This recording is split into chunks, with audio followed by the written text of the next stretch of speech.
Having arrived, we would call the International Falls Coochie County Airport Commission meeting for June 26, 2019 to order.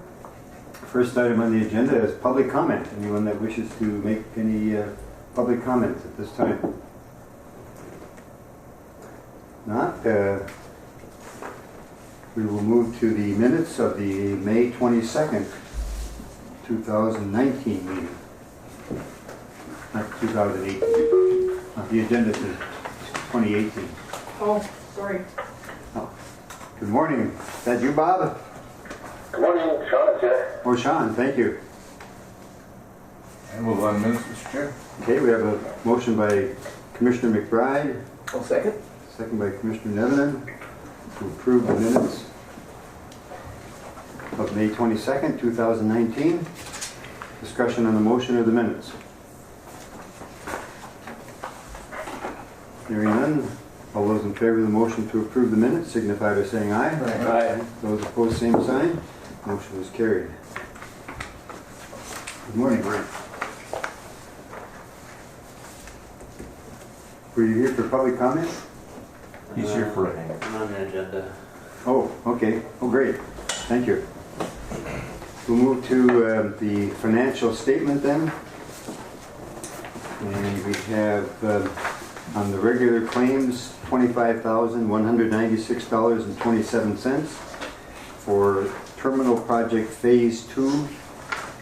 We have $234,774.96 for one runway reconstruction project Phase 1, $49,870 for the reconstruction of the runway Phase 2, $133,370.62. And for Phase 3 of the runway reconstruction, $61,798.30. And we have those bills that have been paid already as listed.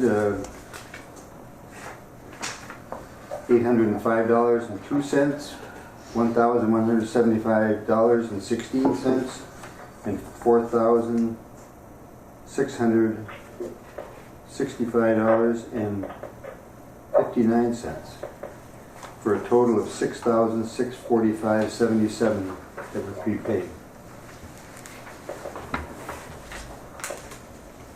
Your pleasure with the motion by Commissioner Havlick to approve the unpaid claims and the financial statement. I'll second. Second by Commissioner Nevin. Discussion on the financial statement and claims or the motion. Sure. Please. Trevor, how are the reimbursements coming as we pay our They're averaging about 2 to 3 weeks. 2-3 weeks? Yep. And but I believe the property one was going to be later in August or Yeah. September. And that's the same with Phase 3, because we don't have our 2019 grant yet, so those reimbursements won't come in until after that grant is executed. So the city will be carrying something over $300,000 in cash. Mr. Chair, I know Kyra had a chance to visit with Jenny from the county and Ken from the city just to kind of talk through the timing and the sequencing of some of this and trying to manage that cash flow. And I know there's still some ongoing discussion around that, but a lot of good work in trying to make that cash flow work and having the city kind of carry that is a little challenging just given the timing of the reimbursements. But they're continuing to have discussion on that. It is being tracked, yes. What about? A lot of opportunity. Yep. On the first page of the financial statement of the unpaid claims, the Coochie County Treasurer, was that for taxes for the property or Soil or the storm sewer water. the Assessment. county Assessment. treasurer? Collecting assessments for the sewer projects. Oh, okay. Wasn't familiar with that one.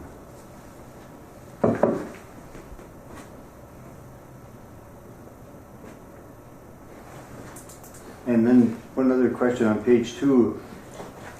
What is the reimbursable services section? It's only $400. That is the start of our CDP reimbursement, or paying for their reimbursement of their equipment and whatnot. So that's the first bill that I've received.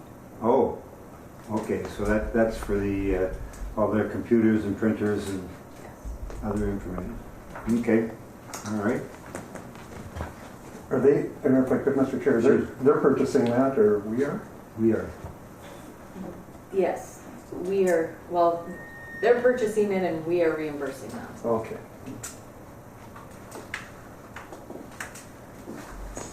All right. Further questions or discussion? Sorry. Commissioner, Morning, Will. Morning. we're just reviewing the claims and the financial statement, Commissioner, and so we're about You're a busy guy.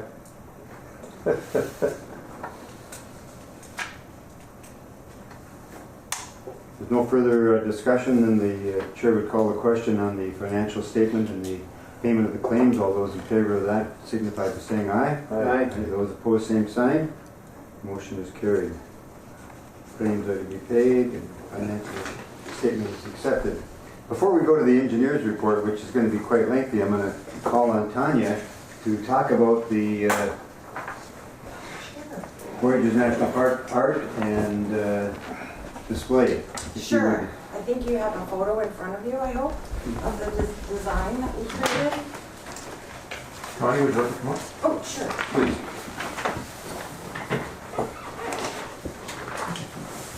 You need one of these? Sure, thank you. Been a while since I've looked at it. No, that's great.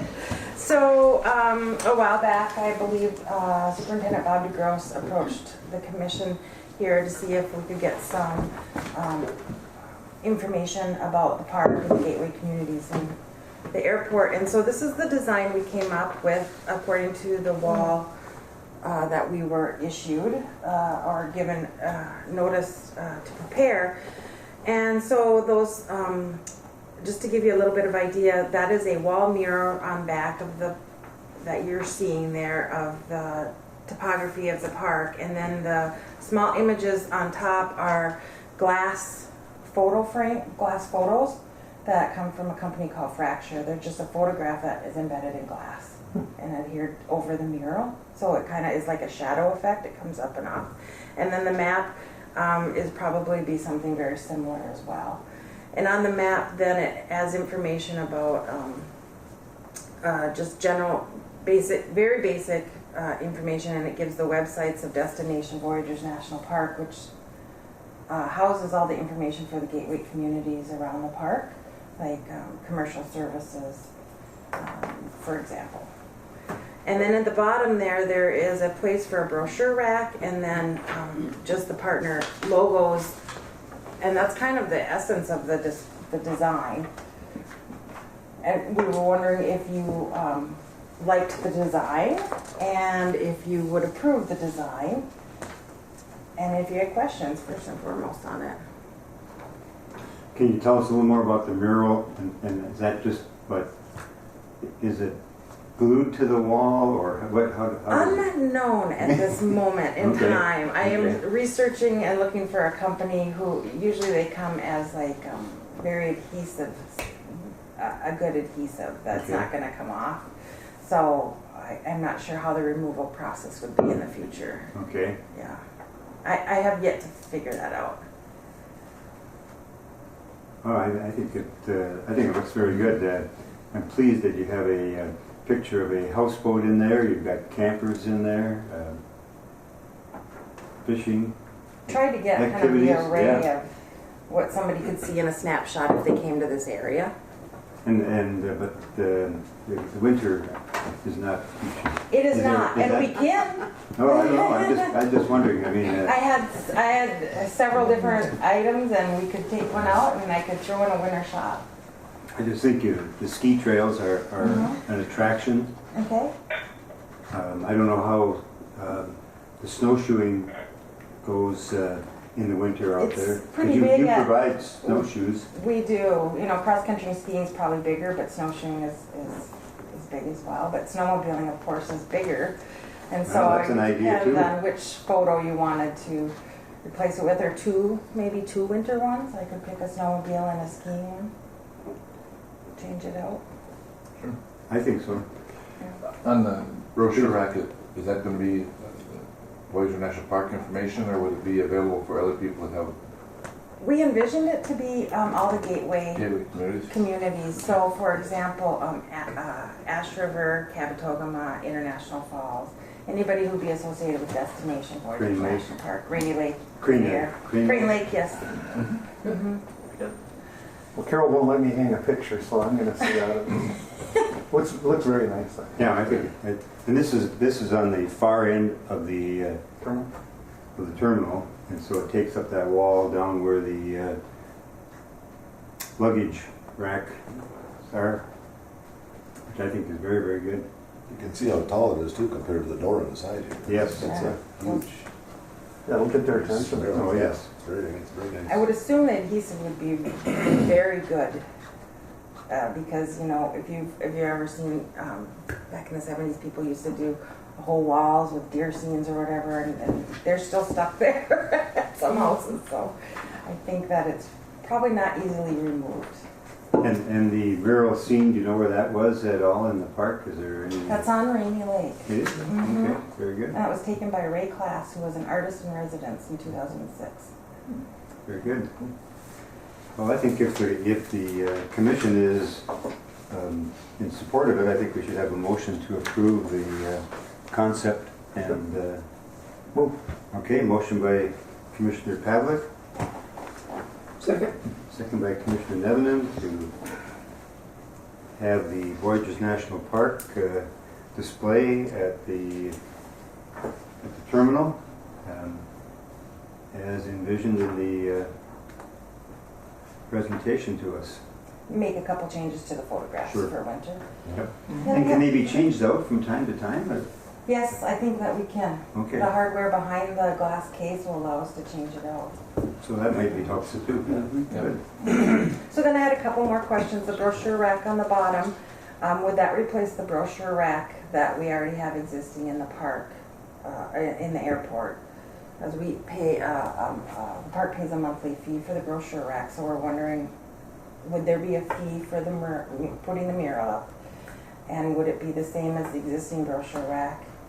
And then who would put the mural up and the design up? Would that be the airport commission maintenance? I don't know if you have one, or would that be park maintenance? We would just need to know. I think, I would say, airport manager, would that be Absolutely. park maintenance do it, or would? Whatever the commission's pleasure is. Either way. Pretty big undertaking there. So if you have folks who are maybe together, Sure, you know, park and airport sure. Let us know. could work together on that. Always area. All right. And the brochure rack, I mean, I would think we would still charge you for. We expected brochure to rack. be charged for the Yep. brochure rack, but would it be double? Because we probably want to get rid of the other No. one. No. It's No. one of the other Okay. one, yeah. All right. 672. Sure, no, that would be fine. So, yes, Kyra, Is the brochure rec, do you pay the is that through the chamber? Because we don't get a fee for brochure We rec, so don't. I think it's through the chamber, So it doesn't come to the airport? not to my knowledge. Oh, I did not know that. Okay. so, The one that's in by the Yep, by the fireplace area? it probably then goes to the chamber. Yes, the chamber owns that and they handle all of that advertising costs. so are you thinking of a different type of a brochure rack? If you're talking, I don't know We where would all of probably the, not then do the one that the chamber does, and we would probably just do this one. you know what? From our what- perspective, if that would work. Mhm. But I don't know, is that something I would need to talk with the chamber at? I don't know. I think we need to clear that up with the chamber, but yeah, I think that if you're not gonna be in that one any longer, and you wanna have a separate one, I don't know what you have there now. Do you have all of the We're probably- locations, each of the We destinations? don't, and that's what we would like to expand upon, is have, those different locations. Oh, I think we can certainly have a separate one with Voyageurs National Park, so let's plan on having the approval of a brochure rack, and we can work out the payment or how that can be. Okay, sounds good. I don't believe it would be any more than what it is now regardless. Right. We would Right. just remove it. That's fine. I'm not, for a timeline, it's our busy season, so this may not occur during the summer if that is appropriate for you guys. Works. The wall will still be there. Okay. All right.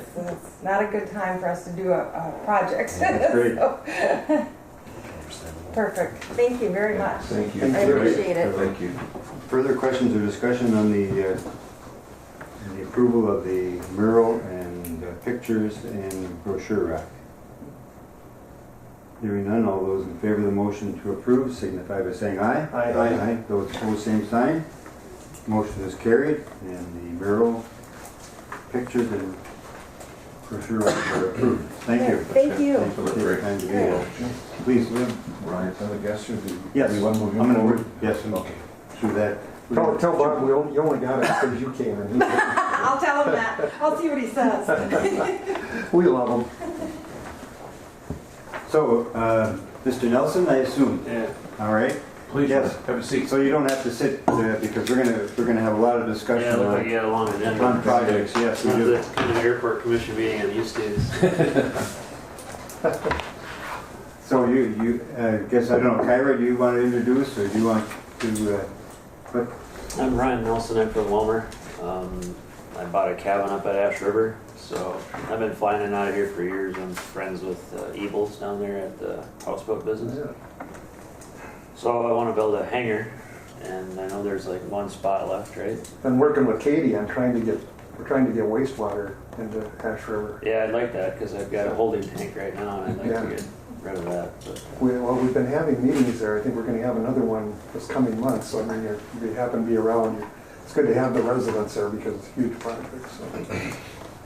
yeah, I can't be on that commission because I'm not a year-round. Yeah, that'd be a That resident, resident, yeah. But anyways, so I've been working with Miracle Truss to get a hanger, or a kit for a hanger anyways, and so it'd be about a 70 by 60. It'll have a 16-foot door opening, 5-fold door on it. Be insulated, heated. I'll put a foundation on it. The idea is I don't need quite that big hanger, but if I ever sell it, or if them guys need it to rent out for some storage, it'll store almost most aircraft, anyways, private aircraft. So. I guess the other issue is I can't get it built right away, because trying to get some work done at my cabin is impossible too. So, but it'll probably be a next summer project, the way it looks right now, with contractors' availabilities issues. So, but That's lot That is lot B, and the cost on that is an annual rate of $400. So for this year, we would prorate that rate then. Which one was it? E? Hangar E, E. Oh, okay, got it. And so, please. So your request would be to make a commitment between, a contract between yourself and the airport commission to reserve that lot? yes, And so, and then I guess maybe Kyra, we have what? One left? After Yes, Ryan's- the F is the last lot left after Ryan's. And what do the X's indicate? Those have buildings on them. Those are taken. Oh, okay, the picture just doesn't show. Correct. Okay. Yeah, Google Earth hasn't updated with those buildings. So F is the last one if we, Correct. okay. And that's a smaller, that looks like a smaller lot? Yes, it is. Yeah. All right, commission's pleasure then with entering into a hangar lease with Mr. Ryan Nelson. We'll move on that. Mr. Chair. Motion by Commissioner Nevenin, second for discussion. Second by Commissioner Pavlik. Just so, you sound committed to building, but, you know, we've done things like this before and then no one ever builds also. So I guess I'd like some commitment that within the next 2 years or I something. think your contract says they have to build within a year. Oh, so that is covered. So, like I said, make every attempt as long as contractor's available to And, get that done, you know. and then you can come here and we can. We understand Yeah. if there is, we could always extend a little bit here or there in which Yeah, way. it's, like I said, it's surprising. I wouldn't mind having it for this winter, but there's nobody will even call me back right now. No, we know it's busy. What That's kind of good. aircraft do you have? I'm just curious. Right now I'm flying a 414 Cessna. Well, Very good. it's So, exciting to see them being utilized. So we would enter into a lease, and then he just has to comply with the lease agreement, and that would be putting up a structure within a year. so that would be prorated for 6 months, Yes. so it would be $200? Yep. Reserved for, Okay, further questions or discussion? Hearing none, all those in favor of the motion to approve the hangar lease with Mr. Ryan Nelson signify by saying aye. Aye. Those opposed, same sign. Motion was carried. Great. Hangar lease is approved. Thank you, sir. Thanks, Ryan. For me. I don't right now, once he, Chairman signs the agreement, I will email it to you. So you have a copy of it. And we had a conversation on these leases. Owner address is the address, the right way east. Okay, Yeah. perfect, thank you. And we're looking for some income. Thanks, Ryan. Thank you. Good luck. Thank you. All right, we will move to the engineer's report, and I don't know who gets to go first. Probably Steve on the, on the Steve, you phone there want for to the go first terminal. on the terminal update? Well, I can certainly do that. And also Bob Kors is on the line with us as well. Bob, are you still there? I'm still here. Great.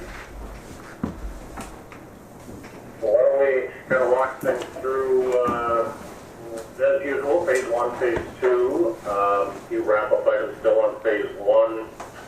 The TSA film that we were waiting for to help screen some of the sunshine coming in, the window in those winter months has been installed. I don't know if anybody has had a chance to check with the TSA folks, see if they've had any additional issues, but I'm guessing the sun's fairly high at this point in the afternoon flights.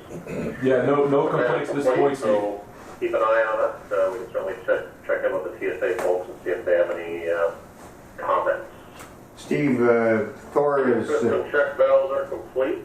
That's all right. Okay, he can. I'll get that. Okay. The electrical revisions for the sewage pump are complete.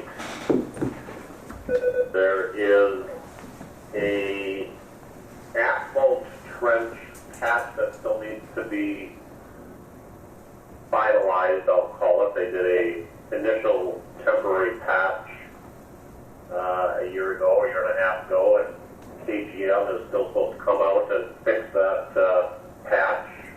I think coming up the next week or two when they're back in town doing, I believe, some street work. And that trench is kind of right in front of Thor's FBO office area. So we'll try to gauge a timing when they're going to come back to do that and stay in touch with Thor and advise him.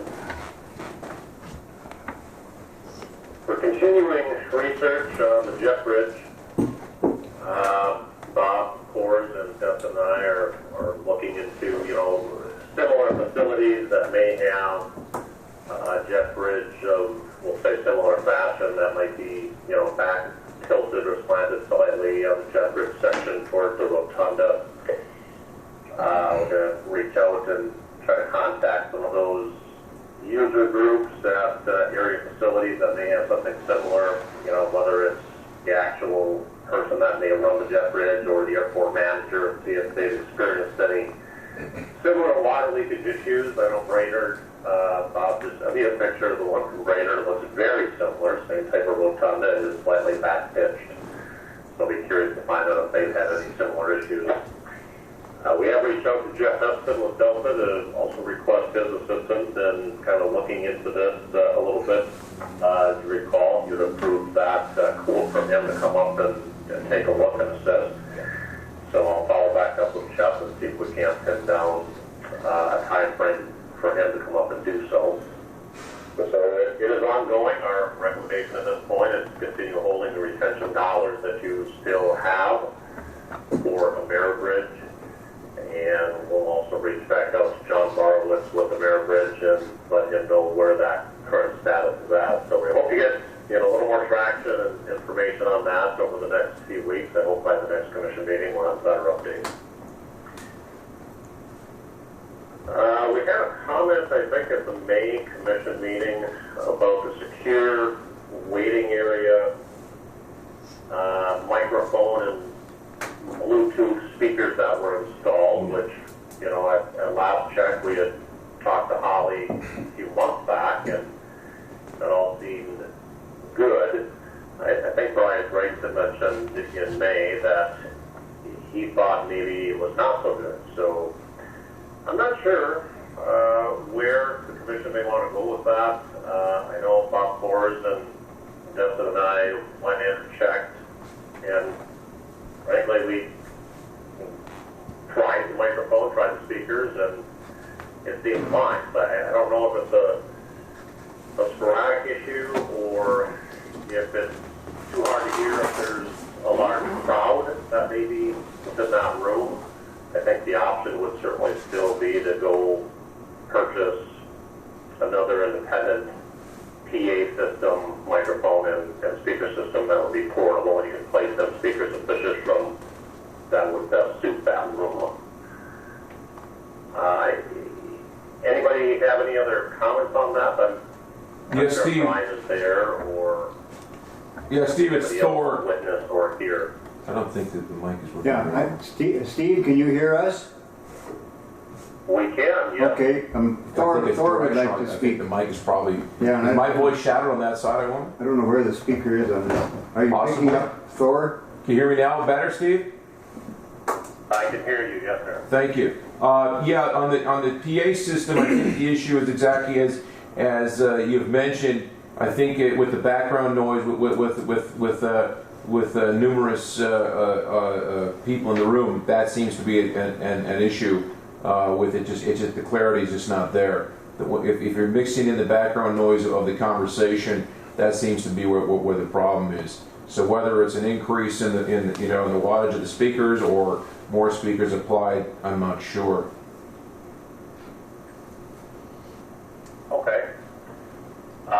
We've done some previous research on a portable PA system that, they're fairly reasonable and easy to, purchase through Best Buy company or other numerous similar sources. But maybe it's seems to me it's a $300 to $400 purchase. Would the commission like to entertain that thought again? And we can certainly go round something up, or if Kyra wants to work with Justin Shipley, might be a good option since Justin helped put the speakers in that you currently have in the microphone system. I guess I don't know if we need more information, Steve, from folks who are in there, or from the SkyWest DSG people. Is that do I have the right letters? I guess whether it's additional speakers, what we might need to help the situation. I guess I'm not sure that I want to expend money, I guess, and just hope that it'll stick to the wall. I would rather see additional speakers added to what we have now, if that would take care of it, versus a whole new system, because then you got two of them sitting there. So I'd sooner see it fixed if we could just add speakers to what we have now, if that would solve the problem. Horsepower. And I think maybe as a commission, it might be helpful if we were maybe in the room at some point just to hear. Yes. Because it's hard to tell. And it's hard to exactly, Paul, When you to put 50 people in there and then actually, right? but it definitely is a background noise issue. Okay. I think anytime you get 50 people in a room that size and they're talking and the speaker comes on, you're gonna have a hard time hearing it. Now, is it subjective, a few people have a problem, or all 50 people have a problem? That's So, a good point too. I mean, it's, So I think, can we look into purchase of I don't know if the system can handle it. Does it need more wattage then if we put up additional speakers? Yeah, I think what makes sense is to reach out and have another ongoing conversation with Nathan Reed, the electrical engineer, and Justin Shipley. Together, they kind of came up with the current program that you have. Initially, if you recall, it was set up through the fire alarm speakers, and those speakers didn't seem to have the right quality and had, again, a lot of, static or background noise. So we switched that to the current Bluetooth speakers that are mounted on that center TV stand currently. And maybe it's a volume adjustment or aim and position the speakers correctly, and or is there, to say some additional speakers or horsepower or volume that we can toy with and try to get it tuned in correctly. Hopefully without purchasing anything additional, but it is some additional speakers that can be tapped into that same system, or maybe it's a portable PA system that's just independent, and then you can set the volume however you wish. But we'll do that. We'll reach out, have a conversation with Nathan and Justin, and see where we can go from there and report back. Steve, on the level of speaking of Nathan, any update on where we are with the cell phone repeater? I do have an update. Wonderful. Yes, sir. That's next on the list, actually. So, on the cell phone repeater, I realize it's urgent. We had reached out to Hanson Electric to get pricing on that system. As you recall, at the last commission meeting, you had approved getting that going on a time and material basis, not to exceed $8,000. I think that was based on Nathan's estimate of roughly, 7,000 or 7,500. We did not proceed because we had a follow-up conversation with Hanson, and he was skeptical of that cost. We received his pricing 2 or 3 days ago, and it is $13,328. So, if you're willing to approve that price, contingent on an agreement from Nathan Reed, the electrical engineer, to review and agree to, that price, that's probably the best way to get it going. But we have sent that to Nathan for his review and assessment, so we can feed that, assessment or recommendation back to you. Well, that's not how you'd like to proceed. We're all holding our breath right now. Goodness. I thought 8,000 was High. very high Yeah. for A repeater. repeater.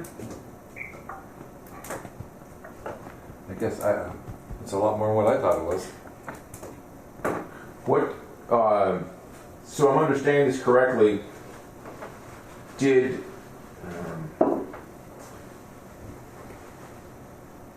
shall we say, would Hanson be interested in? Would it benefit them to if the price had increased from 8,000 to 13,000? Shall we say?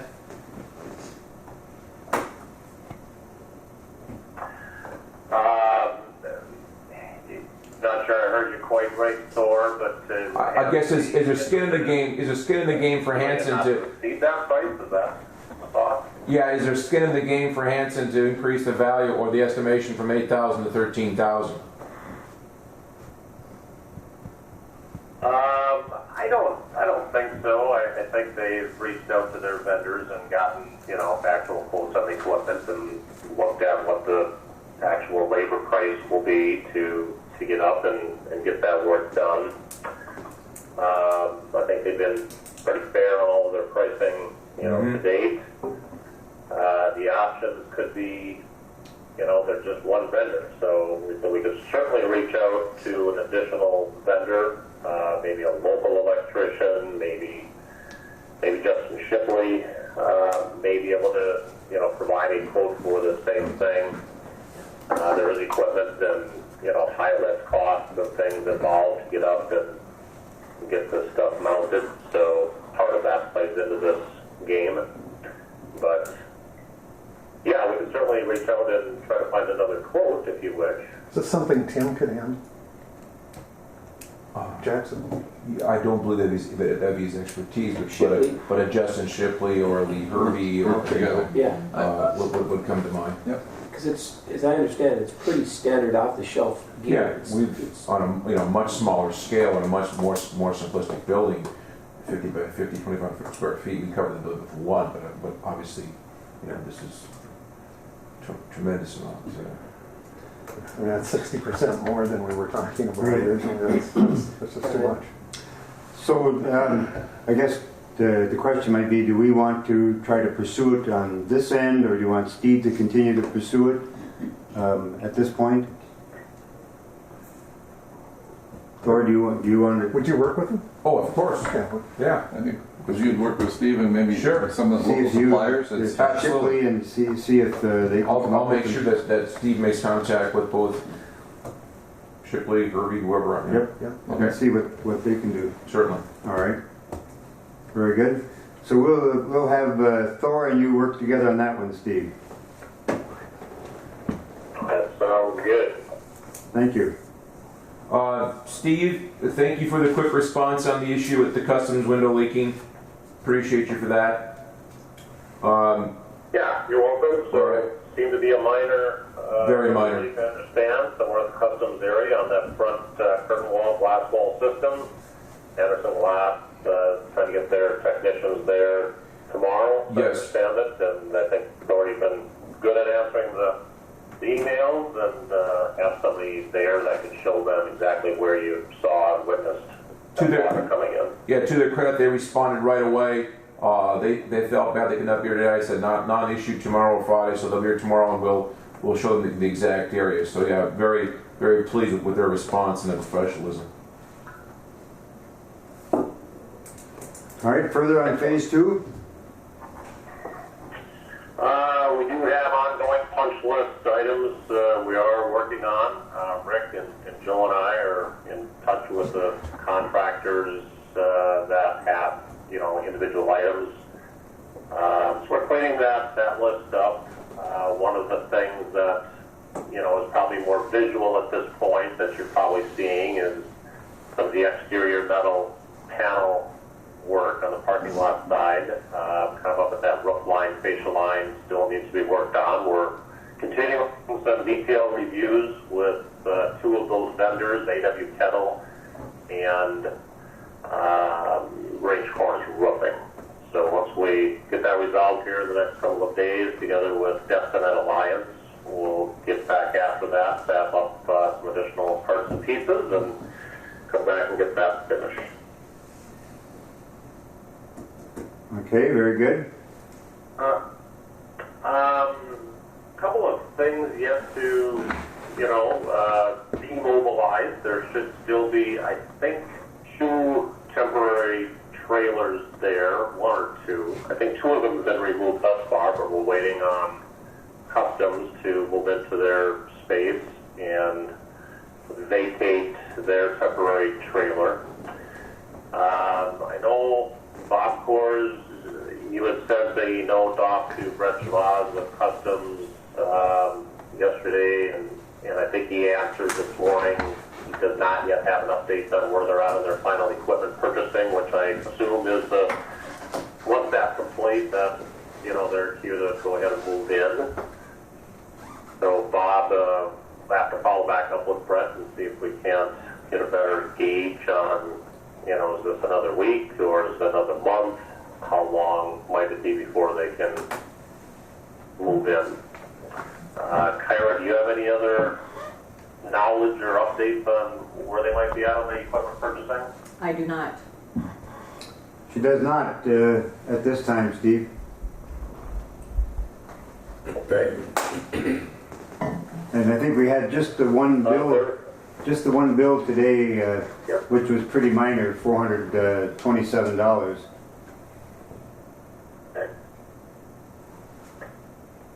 Because I believe the estimate, A little bit of input we'll be looking for on signage. We had a discussion at the ribbon cutting ceremony about adding some more kind of directional signage, maybe hanging from the ceiling area in the corridor outside of the conference room there. Some door signage for TSA would just want a number. I think admin or Kita would want something at their door. Not sure if that would be vinyl or I think maybe the door is already there, but what the wording might be on the side of the corridor, and then customs. So Destin and Bob and I are kind of working on a draft of what that might mean and say, and we'll get that up to, I assume, Kyra and maybe Bobby Anderson yourself for review before we would get that final price and purchase. There's a couple of other code-required signs that, you know, there's temporary up now, but as you recall, the building official would like a permanent sign for the electrical room and the bathrooms and egress, or emergency egress only out that glass door at the end of the corridor. So we continue to watch for some updates on that we can ask for your review and approval. You have, we're wrapping up the list of change requests and change orders for phase 2. There's about a half a dozen that I think we'll send through to you. Maybe get them to Kyra after Bob and I step through that and sign on our end and review. Hopefully later today, Kyra, we can send them to you if you'd be so kind as to print those off and have Bob Anderson sign them. The changes are, again, we'll hold off for now until Thor and I do some more research on the cell phone repeater. That was one of them. Additionally, you had last month reviewed and approved up to $1,500 to add the electrical systems work at CBP storage room that they wanted to be an office. We've already completed the HVAC work in that room, but the electrical work to move it to the wall they preferred and install data and get that connected back to the programs that they have and the circuiting. That price is $3,351 from Hanson Electric, so it's again higher than the estimated $1,500 we previously talked about in May. I do have that also in Nathan's lab to review and agree on that amount, and we'll forward that on after we get Nathan's review and assessment. We have some door hardware revisions that were required on the interior doors to take care of some of the functions and things that customs and TSA and folks had wanted. We'll be sending that price through. That is $3,623.13. We'll refer to that as field order number 33.1.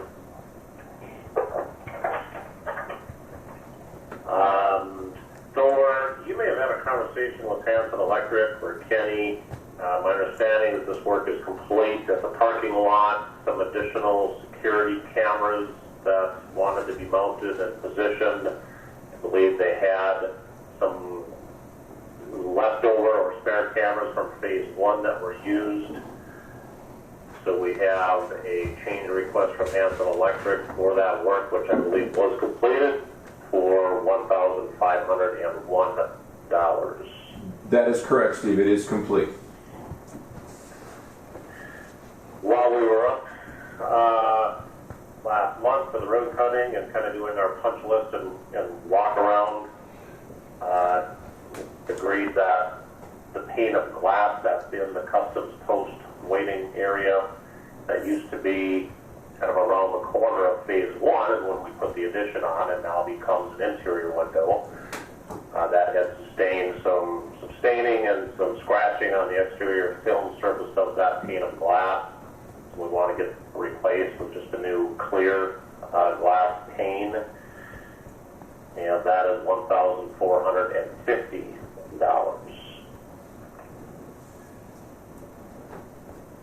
And then let me know on this next one how you wish to handle it, if it would somehow be part of phase 2. It really kind of relates back to phase 1. The work is complete. The exterior parking lot side stormwater catch basins. We're taking on some of the landscaping rock, and sort of would recall, you know, it's kind of a maintenance headache with the snow and snow removal and ongoing process. So we replaced those flat catch basins with what's called a beehive catch basin. So they kind of, you know, stick up higher than the rock, and then they modified the rock around each one of them with placed some larger stones that would not get into that grading or sewer system. So that work was completed by Waitners at $2,142.86. We can certainly, you know, run it through phase 2 if you wish. That's where the contract lies, but I wanted to, you know, be sure you're aware it really is related back to phase 1 work. Well, Steve, I think it's phase 1 and phase 2, so I think we can just put that into phase 2. Okay, that's great. And then a forthcoming change order I don't have finalized yet with AW Kettle was their original material cost increase based on, you know, kind of the notice to proceed delayed from the original bid date. But I should have that. He promises me today or tomorrow morning. So I'll get that vetted through as well. What did, Steve, what did that cover? That's my list for now. Any questions? What did the AW Kettle change order cover?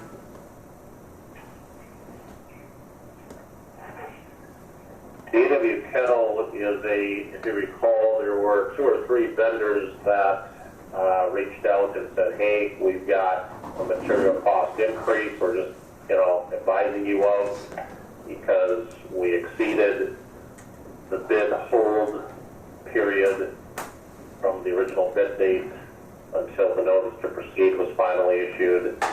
Mostly it was in the metals market that we ended up seeing some increases.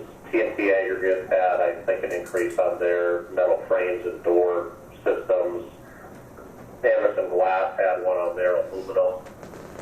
And AW Kettle had said the same on their exterior metal panels.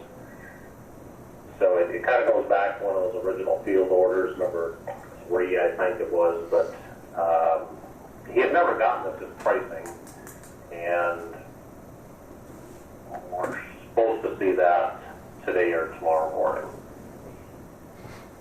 Thank you.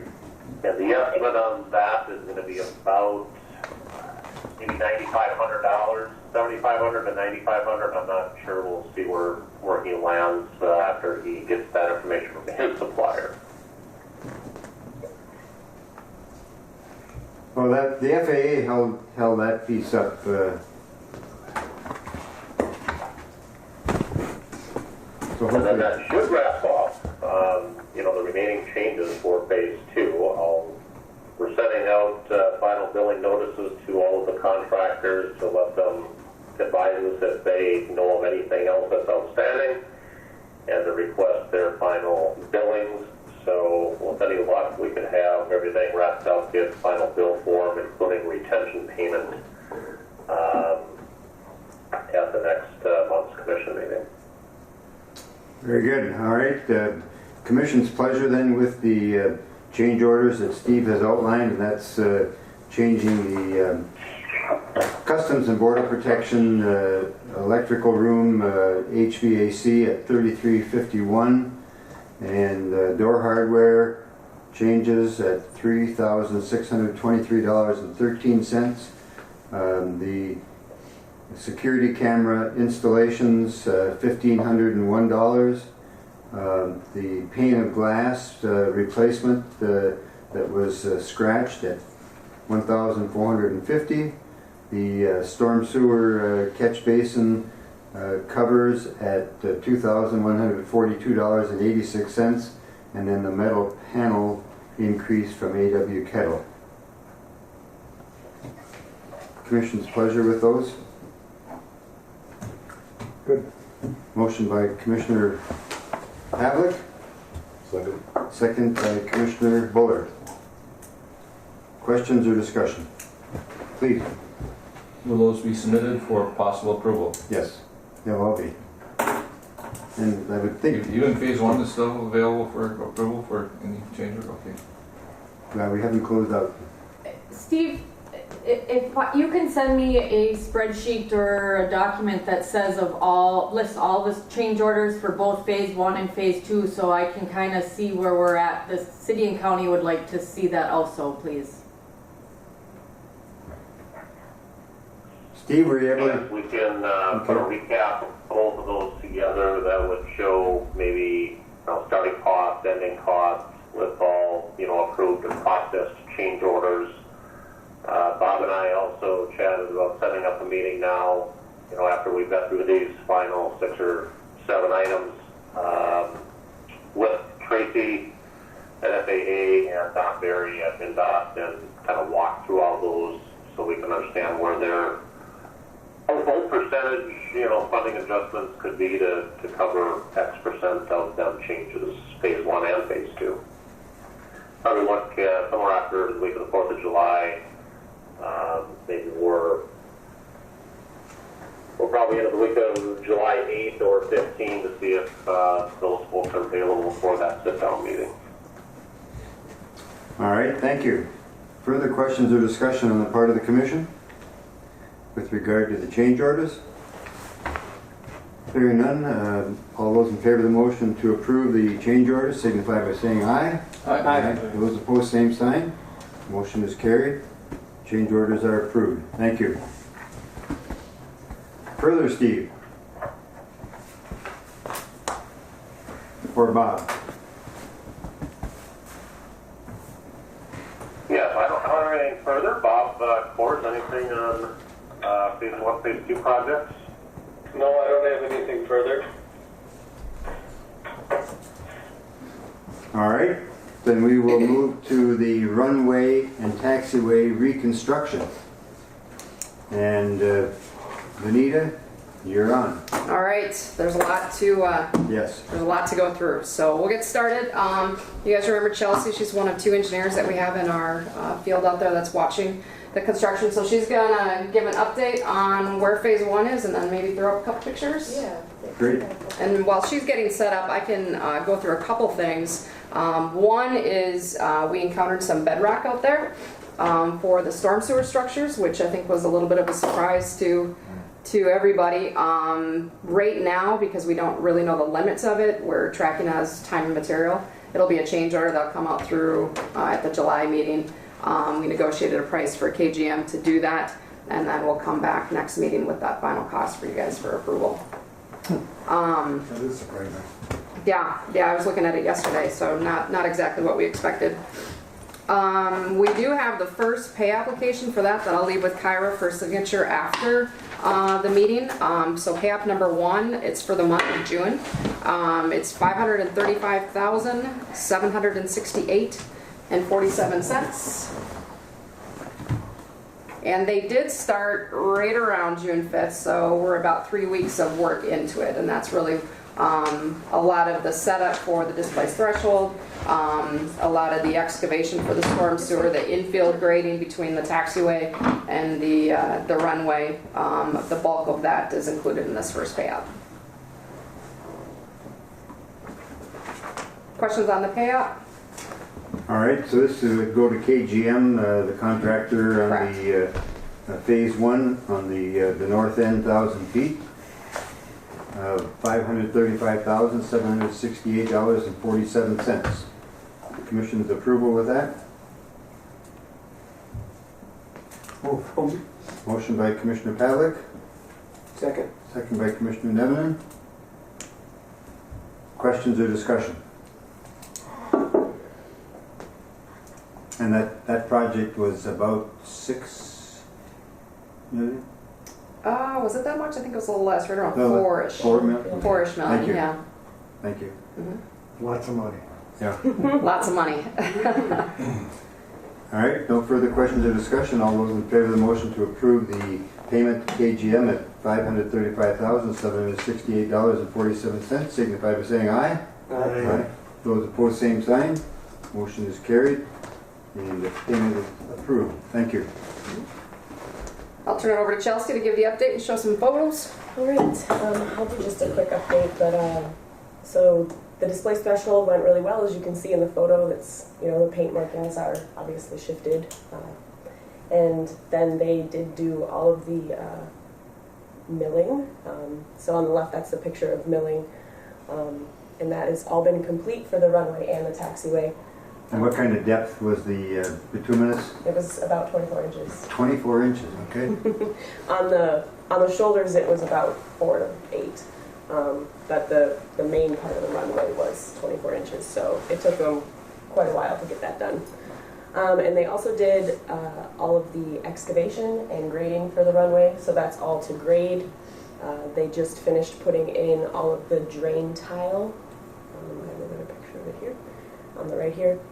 So all the drain tile was put in along the runway. They still have to excavate the taxiway portion and put in the drain tile along the taxiway. On the left, they did put in the storm sewer pipe most of the way. Once we hit the bedrock, we have a portion that's not complete, so there's about a quarter to a third that's not complete with that. And So that now the left picture goes over the top of the right picture? No? no, so this is actually at like that north corner of the runway. This is just where everything drains to. This is kind of that outlet point on the left. I'm gonna go back a couple and Yep. see that. One more. 2 more maybe. There. Oh yeah, you can see it down here. That's down in the bottom left here. Right there. Yep, that's where the outlet is to the. Oh, I see, Yep. okay. So that's where all the storm sewer, which is where the drain tile does drain to, but the drain tile just runs along the runway, the edges of the runway. Is it just on the one side, it's not on both sides? The drain tile's on both sides. On both sides, Yeah. all right, thank you. Yeah. So yeah, that's kind of an And update. how much did we excavate in terms of depth before we start putting in the granular fill? We had to excavate approximately 14 more inches. I think it was actually 13, but yeah, on this portion. On the shoulders it was more because there was less pavement, and on the taxiway it'll be more because there was also less pavement. So we have to get down to about 37 inches of total removals, including the pavement. And what type of earth is that? Is that all clay? Yes, it is It is. mostly clay. It's not very pretty. Drains real good. We don't have we don't have Doesn't drain at all. what happens to all the material that's milled? Where's that? So the millings they're actually incorporating in their sub-base materials, Okay, so they're good. using some of that as a recycled material, and they did, they're going to use some of that to relocate the Malzer access road as well. Good. So you can use some of that as to build up. Then is the cap, is that a special bituminous layer? It's just grade? the FA spec, the P41 spec. So it's a little different than what's on the highway? Yes, it's very robust. I had a chance to watch the milling process with Thor, and it was impressive, the orchestration with the truck. They couldn't keep up with that milling machine. I mean, that was filling up a side dump in a minute. Yeah, it was to Commissioner Walt out there also. 13 inches of depth cut, 8 feet, 6 inches wide, whatever it was. 1,000 horsepower, 2 500-horse engines running the teeth, and it run 13 inches of depth. You're loading about a 20-yard truck in about 1 minute, right? It was right about a minute, about 60 seconds. Unbelievable. It was just walking speed. Yep. Yeah, phenomenal. And it's Very one thing to say that, but to see it in action. Yeah, that's exactly. wow, that's Yeah, pretty cool. yeah. Yeah. And they never stopped to fill it with water. They run the water truck up to it, hook it up, hook Yeah, the that's belts to cool, the water yeah. truck, and they pulled the water truck along and filled as they went. And kept Yeah, the it was truck like in-flight refueling. It wouldn't stop. It would never stop. Pretty impressive. Yeah, very interesting. Yeah. So do they own that machine, or are they leasing it, or do you know? That was, yeah, it was a subcontractor. Subcontractor, State pavement, okay.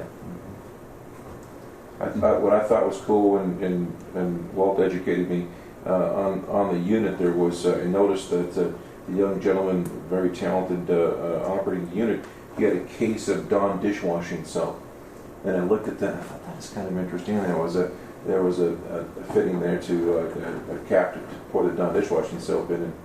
And Walt, with lots of experience in asphalt, said, yeah, he said they're mixing the Dawn dishwashing soap with the water to reduce the surface friction. Surfactant, it makes the water wetter and it covers the Yeah, water better. yeah. So it was literally a case of 1 gallon jugs of Dawn dishwashing soap there anytime. Wondered, it's pretty cool. But yeah, so they're working on some of the lighting components. They're going to start with the Malser threshold bar soon. That has to be dug down pretty deep. And they're doing a lot of infield grading. And the next steps will be to start laying the sub-base and aggregate and pavement. That will be hopefully starting soon. I would also like to say that the SEH team, as always, is just phenomenal. Chelsea and Ron and Sean and Benita, and well, not so much Benita. People look forward to really big works. And long days, you guys Yeah, got long period days, at, yeah. at all hours of the, you know, you talk about a project with a scope and an aggressive timeline to get it done, so you know, not interfere, and that's how you do it. You do it with horsepower, and you do it with time and just experienced people. Yeah, they've been very dedicated. Yeah, pretty cool to see. All right, and that's all I have for construction. So what will be the final bituminous on top of the granular? It'll be 6 inches. 6 inches? Yeah, 5. I think it's 6 inches, yeah. The shoulders will be 5. It matches the extension that we did down at the other end. And it's very different from what you had. I remember Ray Striggy telling me that when they put down those 2 feet, that the trucks that were dumping the asphalt were running in water, and they were just putting it down. That was his story. Just putting it in there. Mm-hmm. Is Ray still around? Yes. He is. Yeah. I haven't seen him. He was at the funeral Yeah, the for funerals, yeah. Oh, both Didn't see Francis that. and Joyce. Yeah. okay. I think he's off enjoying retirement. Well, that's good. Mm-hmm. Yeah. Mm-hmm. He still has a perfect tractor cut. Yeah. You can put a frying pan up there. He was military all the way. Oh, it's yeah. beautiful. Yeah. So back to the asphalt, would that be done on 3 layers of 2 inch or 3? Yeah. Usually we limit a lift to 1.5 to 2 inches. Okay. Any other questions? And then, so then they're moving to the taxiway. Yep, they have to Just- I know, excavate it sounds the weird. existing, there's actually some sub-base on that one, so they gotta remove the aggregated sub-base as well as probably some clay, native material. So they have to do that still and get it graded to the correct grade. Yeah, Brian was just mentioning going from 2 feet to 5 inches. Is it that it's still as strong? Mm-hmm. It's all very prescriptive based on FA design. So we literally take the material properties that we develop through the geotechnical analysis and plug them into an FA program that gives us what that section will look like. Yeah, and then we take some recommendations from our geotech in terms of like drain tile and those type of things to make sure that we're getting the water out of the subbase. So it's only as good as your sub-base, so.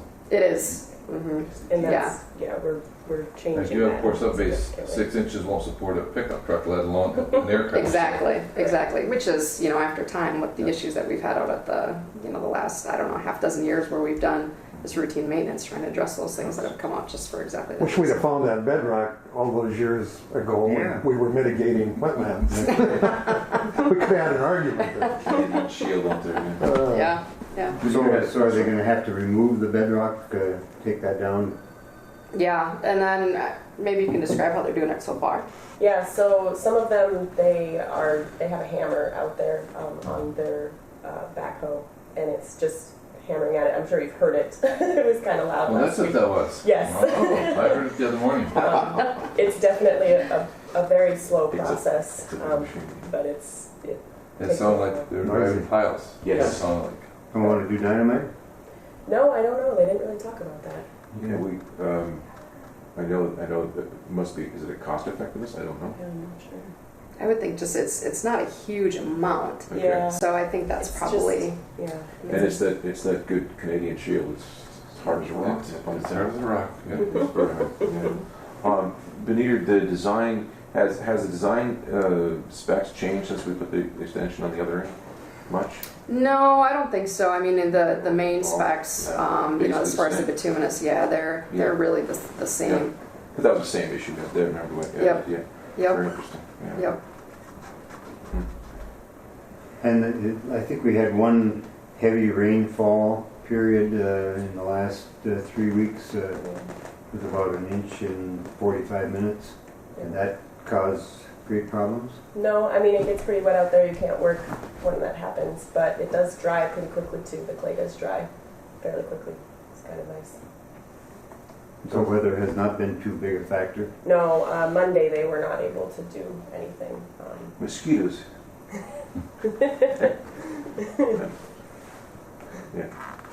So we need to get a machine to take care of the mosquitoes. I'll tell you what, she's a trooper, that team up there. Whoa.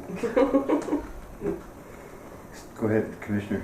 Well, I was just gonna say that heavy clay, I suppose, doesn't absorb that water, so it does dry out quicker. Yeah, it's interesting. Yeah. Because Like a sponge. yeah, it's Pinch really the gross mosquitoes. when it's wet and then it's dry.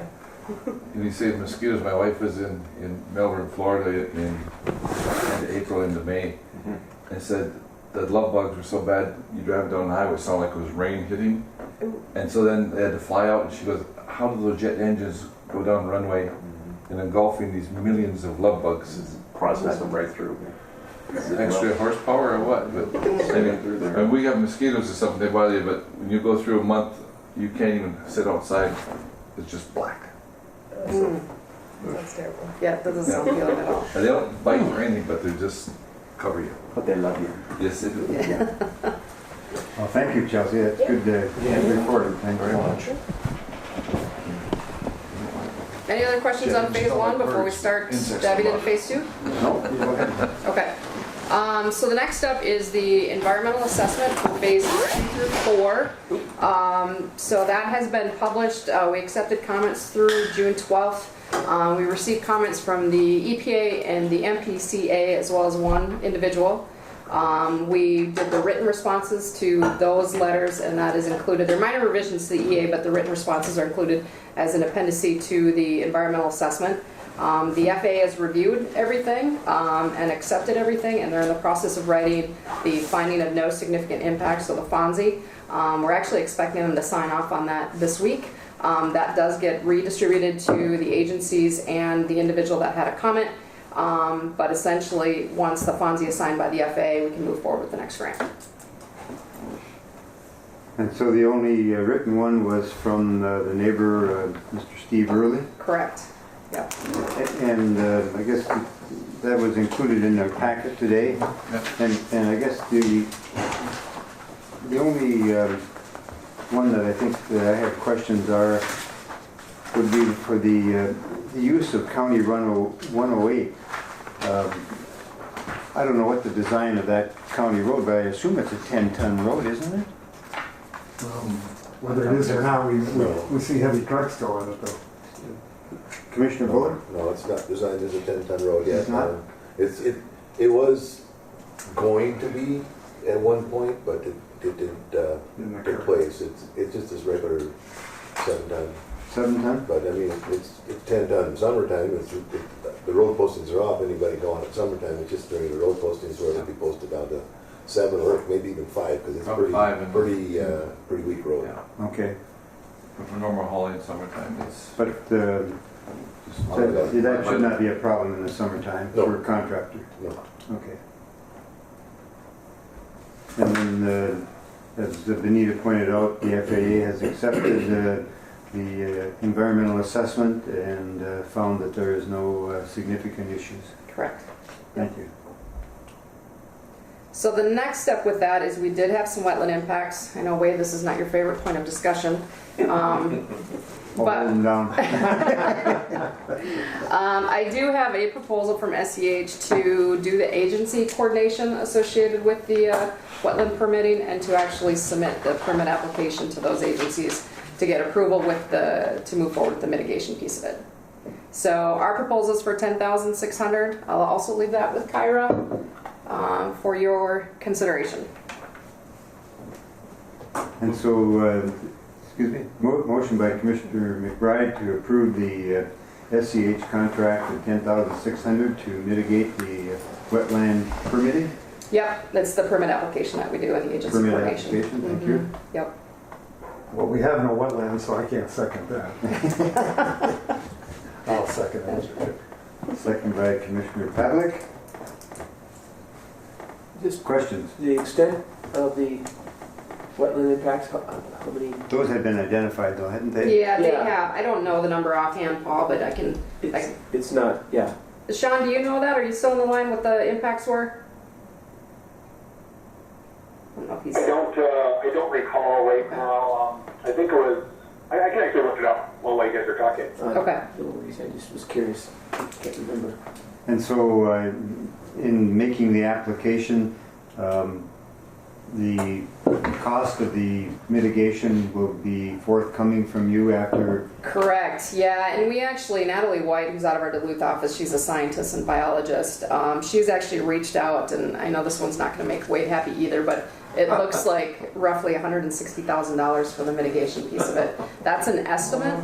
We won't know exactly how that turns out. I know, Wade, I apologize. We won't know how that turns out until we get through the application piece of it, and then we see what type of wetland banks are available for us to do the purchase of those credits. Who are we making? I won't say it. Yeah, I hear you. All right. Making somebody rich, I guess. Mm-hmm. Yeah, it's certainly challenging, especially for you folks up here that you have a lot of, though, in theory, you have a lot of wetlands around here.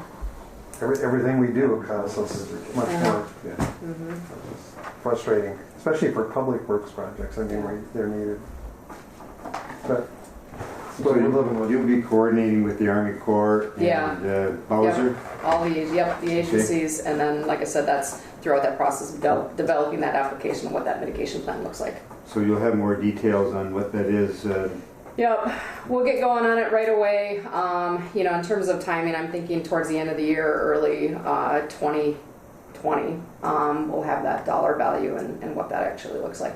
It sounds like the FA would like us to include it in this year's grant and based on an estimate. So you'll see that when I get to the end of the update here with our proposed grant for 2019. Okay. But the exact numbers will depend on getting through that application piece. Yep. All right. Further questions or discussion? I think it was 4.46 acres. Okay, thanks, Sean. 4.46? Yeah. So what? To mitigate? Yeah. That's about 40,000. Well, That's right. 35,000. 35,000, yeah, I agree. absolutely.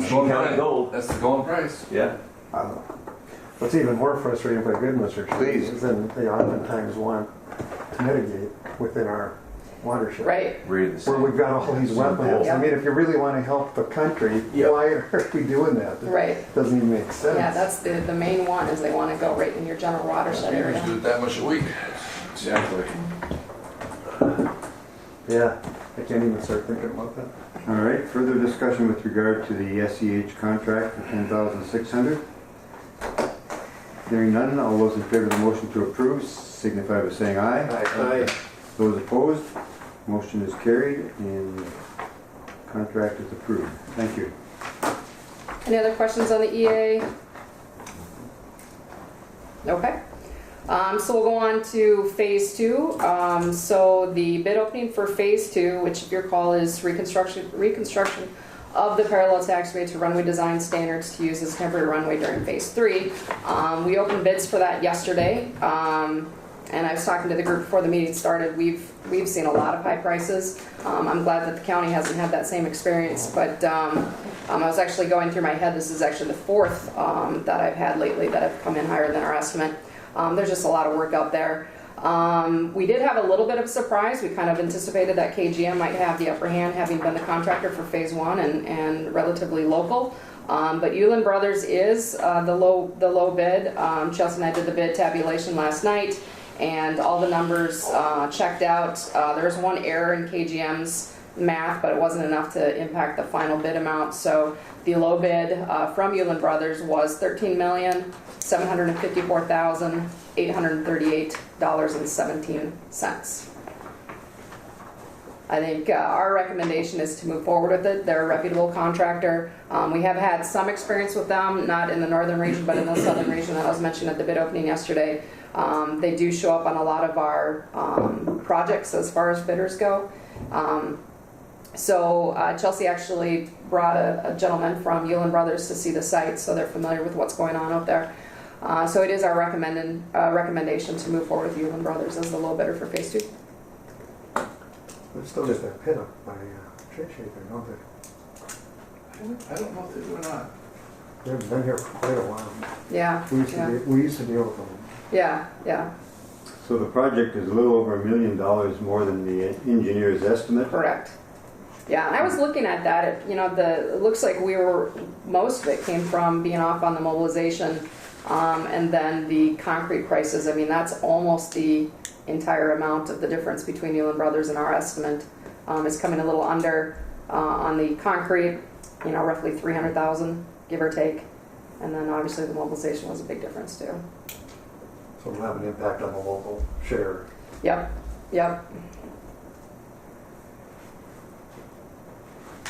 All right, the commission's pleasure then with the low bid of Yulin Brothers at $13,754,838.17.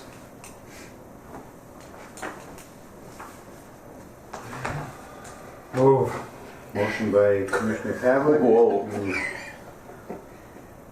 Approve the accepting the low bid of Yulin Brothers for phase 2. Second. Second by Commissioner McBride.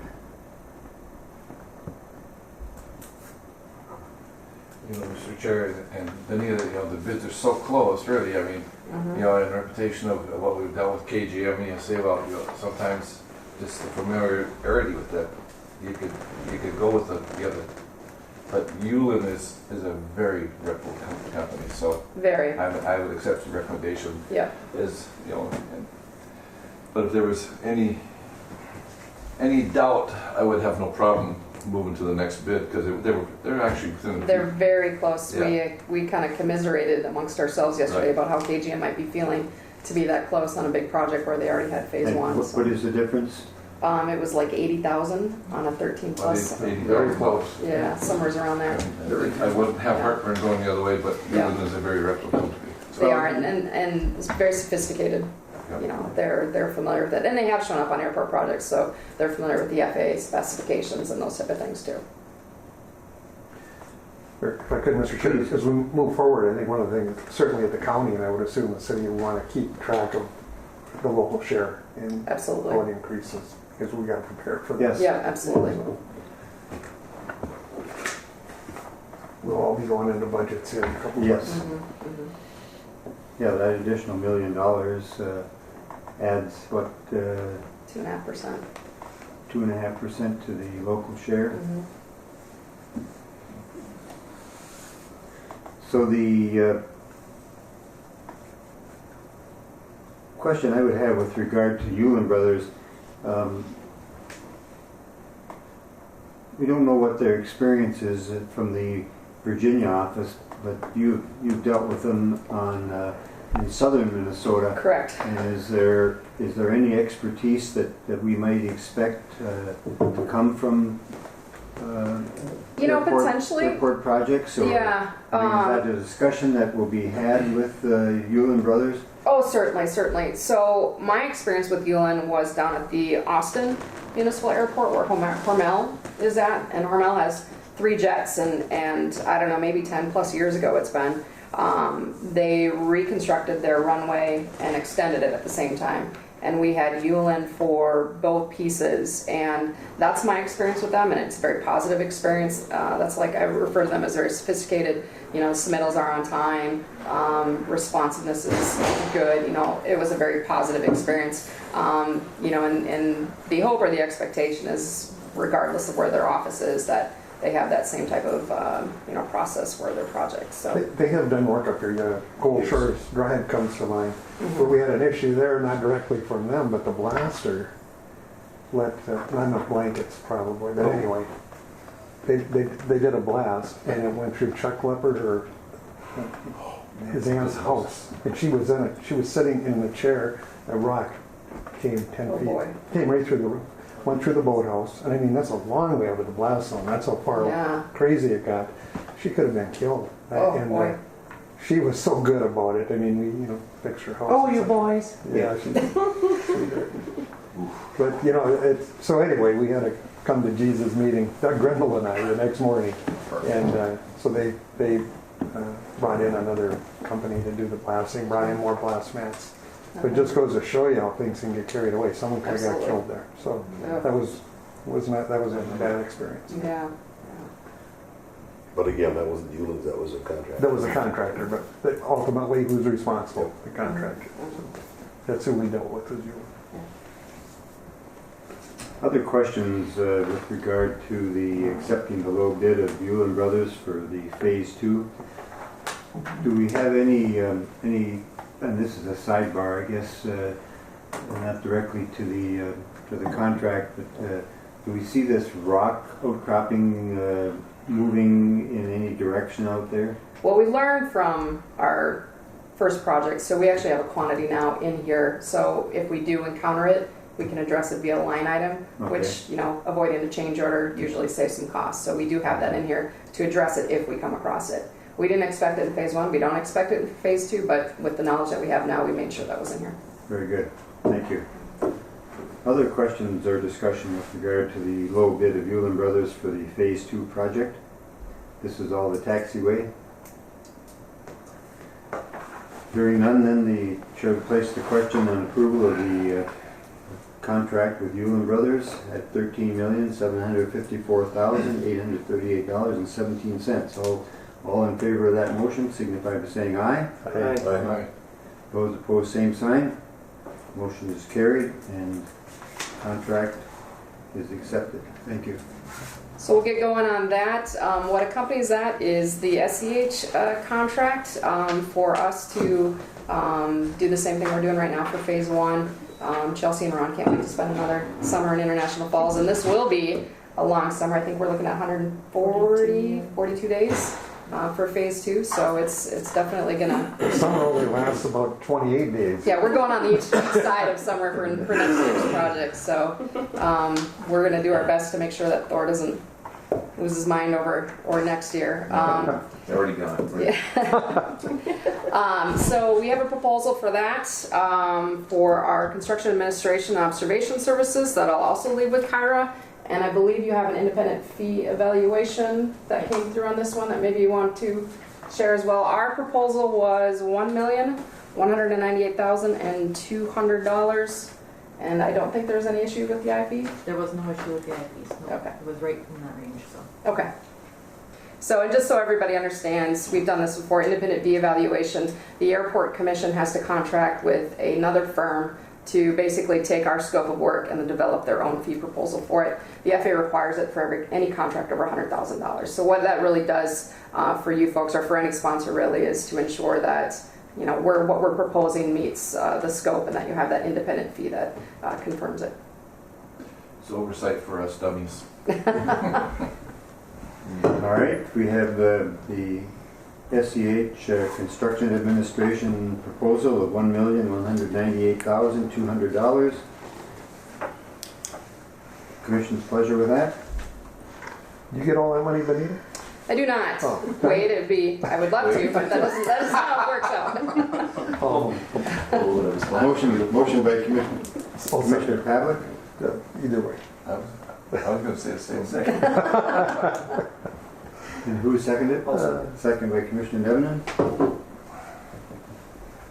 Okay, questions or discussion? So this is 142 days. Did you know what the starting period would be? Well, we wouldn't be able to start, I'm guessing, until road restrictions come off, so it's really dependent on So what happens. Late May, Yeah. early June again? Yeah. There is some work, I believe, intended to go on yet this fall, the concrete work. I don't know, Sean, you're still there. I believe there's the first phase of concrete work. We're trying to get that done this fall. Is that correct? Yep, we added that in as an addendum, was a preference from Thor to get that space usable for the winter, so that could start right away this fall. And that's the apron piece of it. Yep. Work, okay. Yep. Extending the apron. Correct. Yep, And so, the FA's been very funding, so. yep, and that, that facilitates all the stuff that he needs to do in the winter time out here. And then the only other question I would have would be with regard to the moving of the National Weather Service balloon launch building. Is that included in this project? That is not included in this project. I think where we're at right now, and I have that as an agenda, but I'll jump forward for it for discussion with this, is we're waiting for the memorandum of understanding between the FAA and the National Weather Service to figure out who's responsible for what. And when they get that taken care of, there'll be a scope of work that'll come out of that in terms of what needs to be done for the new site. And then we'll step in for that piece. That will likely be part of your next year's grant. So that would be in the phase 3? Yeah, I believe so. Sean, is that correct? Make sure I'm saying the right thing. Yep, that's correct. It would be a design effort. So basically, the FAA agreed to fund all that as part of a grant. There was some confusion that the National Weather Service was going to pay to move their building, but the last meeting they kind of turned their decision a little bit. So it'll be just like another project. SEH will work with the National Weather Service to develop the scope to move their building. We would bid it like we would any other contract, and we would and then have a contractor do that. And it'll all be part of the 2020 grant, with that work happening in the fall of 2020 in preparation for the temporary runway in 2021.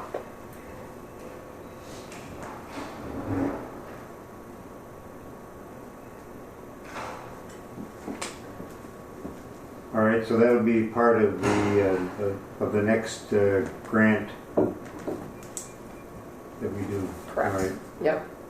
Because the center section of the runway, when the airport actually needs the temporary runway, parallel taxiway alpha, we have to make sure that the building is moved before that happens, which will happen in 2021.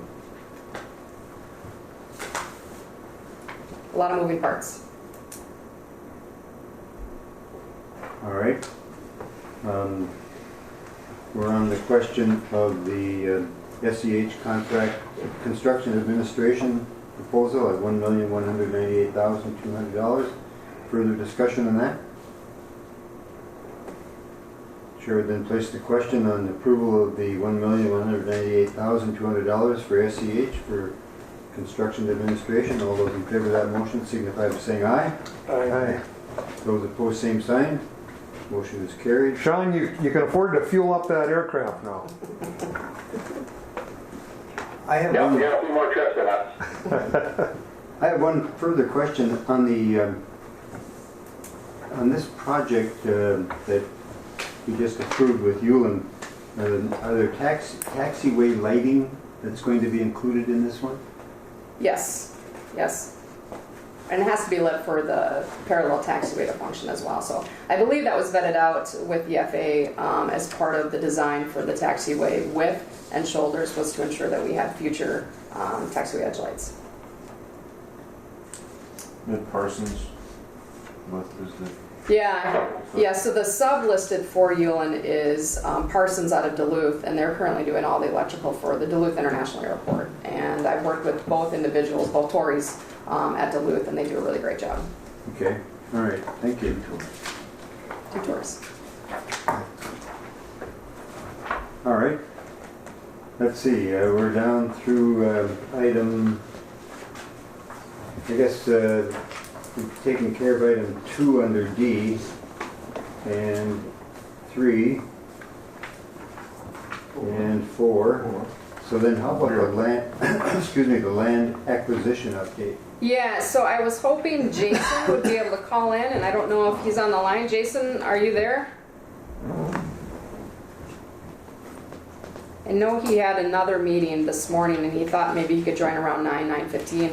So I think we'll just have to pay attention. He probably will join, so at some point... that one yeah, open? All right. I do know that the closing, and you probably all are aware that the closing is complete and finished, and I know he's working right now with the relocation piece of it. So when he's able to join, we can have him provide that update. Very good. Continue. Okay, and so with that, like I said, there's a lot going on up here. With that, whenever you have land acquisition as part of your federal grant, the FAA does require you to update your Exhibit A property map. And basically what that means is you basically have a title company come in, and then they go through all the components, all the land parcels associated with the airport and the ones adjacent to the airport to ensure that there are not any encumbrances there, or if there are, what they are, and then a plan down the road to remedy those issues. So it is a requirement because the airport is purchasing land. So I have another contract for SEH to perform the Exhibit A property map to meet that requirement from the FAA. And that one is $99,800. A lot of that is actually a sub-consultant to us, and I don't know if we have identified who that is, but we do a large part of the contract is actually with the title company to get that information. So that was anticipated. Yeah. The FAA requires it. There's no getting around it. As soon as you change your property at the airport, it triggers an Exhibit A. The good piece about this one is because the FAA is funding the purchase itself, that makes the Exhibit A eligible. In some cases, if you don't get FAA funding, but you purchase a parcel for whatever other reason, then the Exhibit A is not eligible. So that acquisition did trigger this to be an FAA eligible contract. Benita, does that have to be done every time? Every time you do something, So we have this one purchase, so we need to do this. So 6 months from now, if we go a quarter mile down the road and purchase this other property, we have to go through this thing again? No, not to this extent. So you've never done one of these before. So this came out as a requirement. This extensive of a property map came out as a requirement maybe 4 or 5 years ago. We used to be able to just, we didn't do any research, title research at all. So it was just a sheet in your airport layout plan that we would update. This is one big effort right now, and then moving forward, you would still have to do that effort for the parcel that you're acquiring, doing the title research, encumbrances and so forth, but not to the level of At this. this level? Correct, yep. So you'll have all this information moving forward. It's actually a good thing to that regard. So you have all the information, any issues that you have on your parcels, you'll have all that, for some reason down the road. And so what does the contract include then from SEH? We basically do, we take all the information from the title company, and then we basically put that into a format that goes into the ALP. So you'll have an updated property map, you'll have a report that goes along with it, and then it'll be housed with the airport forevermore. So all that information on every parcel will be part of a report and updated in your airport layout plan. That's the piece we do. Is that an addendum to our master plan then? I guess you could call it that. Yeah, it'll be roped up into your airport layout plan, but the report is a standalone piece of it. So your airport layout plan does have a property map attached to it, so it would be a replacement of that. We won't be doing anything else with your master plan? No. Just So that is piece it of it. only airport properties, or is it adjacent properties? It's only airport property that's referenced on your ALP, but we actually look at the parcels around the airport, that first layer out. That's part of this. First layer out. Yes, to make sure that there isn't any overlap and maybe a property description or those kind of things. That's why they grab that next layer. Would it include any surveying? Possibly. We don't do any surveying with it. It's just title research. Yeah. Not any field survey. But that's a good question. If there is some overlays, or how would you know if you didn't survey? Yeah, it's just basically we take the property survey that's written, and then we plot that based on in our CAD files. That's how we find that out. The FAA doesn't require you to make if you find an issue, if you find an overlap or a gap as you do those, they don't require you to immediately fix it, but they want you to have a plan in place for how you intend to at some point in the future, and that may involve doing field survey. That might be Jason? Out of breath. Looks like he's running to the phone. Jason? Heavy breathing. Hello? Hello, Jason. Good morning. Hello, this is Jason Crowthorne. Very good, Jason. We're awaiting your report. How are you guys doing today? We're doing Very well, good. Jason. You can proceed whenever you're ready. You're ready for me already, huh? Take a Yes, we deep are. breath, Jason. You're fine. All right, well, I can give you an update. As you probably heard, the acquisition successfully closed on the subject property on the 14th. And from what I understand, everything went really well. And the Shoulders also closed on the replacement lot on the very same day, and that closing went well as well. So that first, I guess the first portion here of the acquisition is complete, and you own the subject property. This past week, we were all looking for the lease document and found that it wasn't executed at closing as we had thought it was going to be. So, as a courtesy, we got that taken care of for you, and the Schulberg signed that. I understand the commission has signed that as well. So that lease agreement includes a pre-approved 90-day rent-free period, and that period ends on September 14th of this year. So, just something for us to track. So, in the meantime, and I think everyone knows we've been working hard on the relocation portion of this project, and the Schulbergs have started some preliminary work on the replacement property. They hired a company to go up there and do some site clearing and install a driveway. And it's my understanding, I haven't seen it, but it's my understanding that that's complete now. They had decided, they initially thought that they were going to hire a general contractor to start managing all the different tasks of building the replacement dwelling and building out the site. And they decided now that they weren't moving fast enough, and so they just want to do it themselves. So Shannon has been, from our office, has been quite helpful with them and helping them identify vendors and get bids.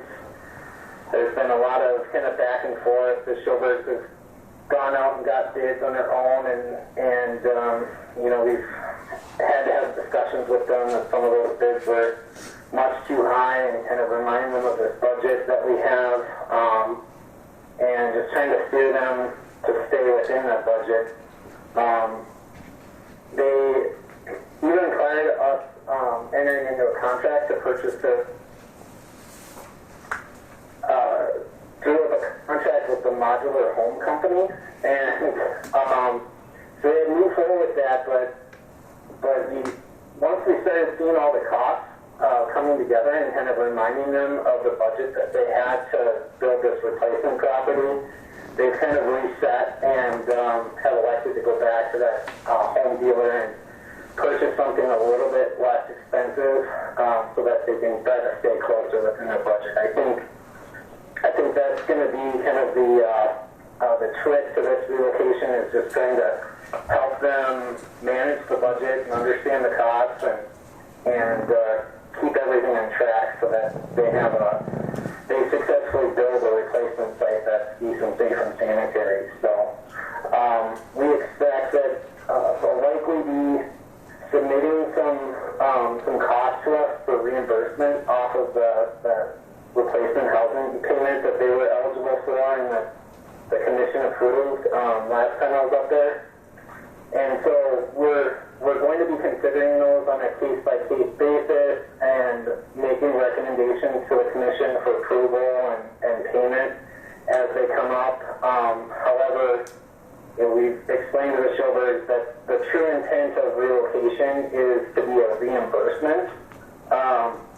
There is allowance for us to be able to get advances off of that 60-some thousand that they're eligible, I believe it's 61,000 that they're eligible to receive. However, we have to be responsible in how we're granting those advancements of payments so that we're ensuring that they actually have a site built at the end of the day that they can move to, and that's decent, safe, and sanitary. So we're going to continue to work with them. We think it's still somewhat realistic that they could have a replacement site built out by, say, the end of September. We may end up having to give them a little bit of a extension, or consider giving them an extension in the rent-free period, or at least allowing them to stay a little bit beyond that September 14th date that we've give them a free rent period for. So, but I think it's still realistic based on the modular home that they're purchasing that could be built in time and theoretically could be installed in time. So long as all the other components, the slab, the HVAC, the septic, the electrical, and all that sort of thing comes together. So that's the basic update that I have for you guys. Does anyone have any questions for me? Questions for Jason? I can No. barely hear you. No, okay. Any questions for Jason?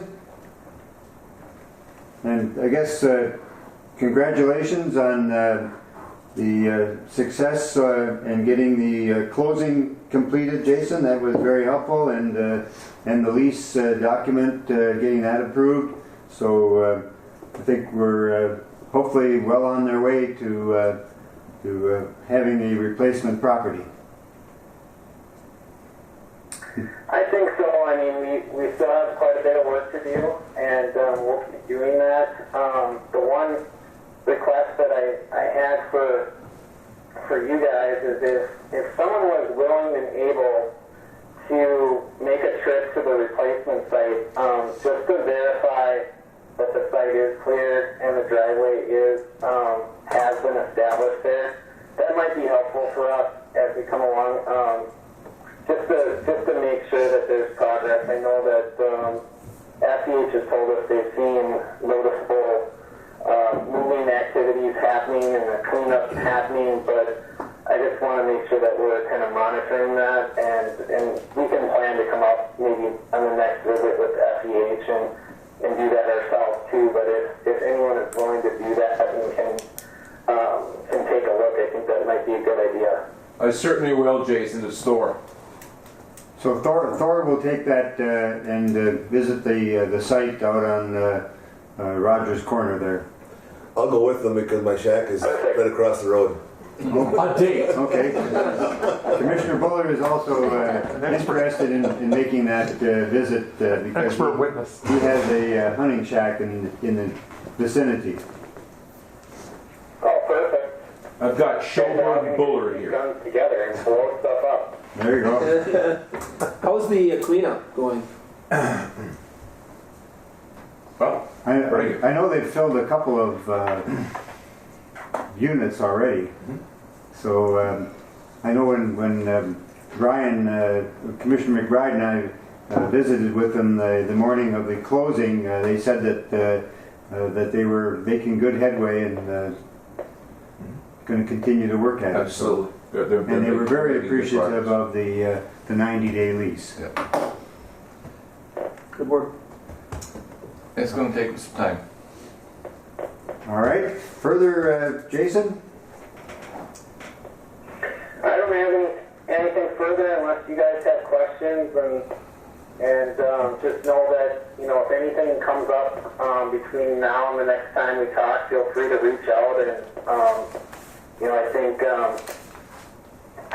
you know, the relocation for it is part of the whole process is going to be the most probably the most stressful part of the project for the Showbirds. So, you know, Shannon's going to be working with them closely. But if you hear anything or see any opportunities or have any questions, feel free to reach out directly to myself or Shannon, and we want to answer those and make sure that we're staying on top of things for you.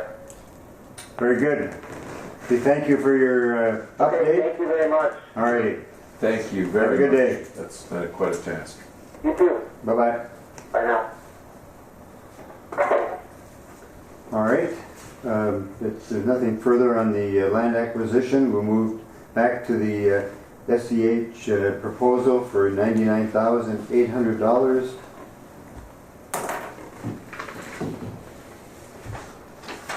On the update of the, Exhibit A property map. We didn't have a motion yet? no, we don't have a I'll make a motion. motion. Commissioner Buller moves, Second. second by Commissioner McBride. Further questions or discussion? Hearing none, all those in favor of the motion to approve the contract with SEH signify by saying aye. Aye. Those opposed, same sign. Motion is carried and contract is approved. Thank you. And that concludes phase 2. Now we go to phase 3? Now we go to phase 3. Got a couple more to go here. It's a lot of work, and Sean and I were kind of commiserating about how much we're unloading on you guys right now. So phase 3, one of the things that the FAA had asked us to do is to get going on the design and have that included under our 2019 grant as well. So concurrently with the phase 2 CA, we were actually working on a design scope for phase 3, which is the center section of the runway. So we put that together. It also had to go through the IFE process. Kyra, maybe you can speak on that one. It's all right in the range again. Right in the range, so that's what we like to see. So I have the hopefully final contract to present to you for SEH, and this is for final design plans specifications for phase 3, which is the center section, and this one is $719,000. All right. So we've heard that the independent review of that proposal of $719,000 is within the scope. What is the Commission's pleasure? Well, prices are getting better. I tell you what, guys, this is hard on us too. Motion by Commissioner McBride to approve the contract with SEH for design of phase 3 of the runway reconstruction at $719,000. Second by Commissioner Nevin. Questions or discussion? I see they're noticed in the local papers. Is that what is that about? The notice in the local paper. Where did I read that? What? On the assessment phases 2 through 4, a final version will be distributed in agencies and noticed in the paper. We do publish that it's available for review at the library and City Hall, I believe. So that's what that is about. Okay. Yep. Thank you. Okay, further discussion? If not, place the question before the Commission. All those in favor of the approving the contract with SEH at $719,000 for design of phase 3 signify by saying aye. Aye. Those opposed, same sign. Motion is carried and contract is approved. Thank you.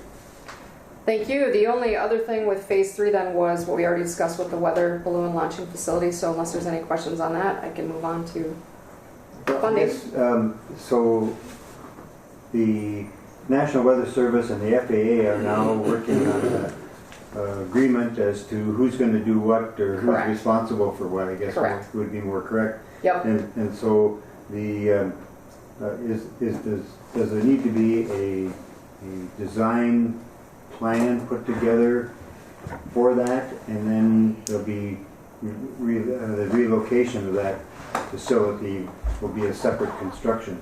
Correct.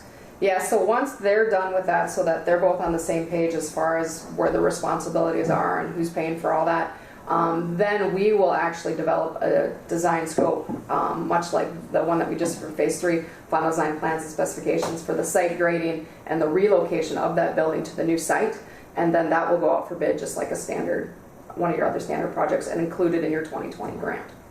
So that's a little bit off just. And will that work be in 2020, the fall of 2020, or will it be in 2021? It has to be done before we use the runway, the taxiway as a temporary runway. So it could be in fall or it could be in spring, just as long as it's completed before we turn over the taxiway to a temporary runway. And that includes clearing the Yep. area and everything? It'd be clearing, grading, whatever their specific requirements are for that facility. I know they have a protected space around it, so I have to ensure that that's taken care of, and then physically moving the building. And there's some electrical work that has to go with all that also? Correct. Yeah, so all that will be part of this.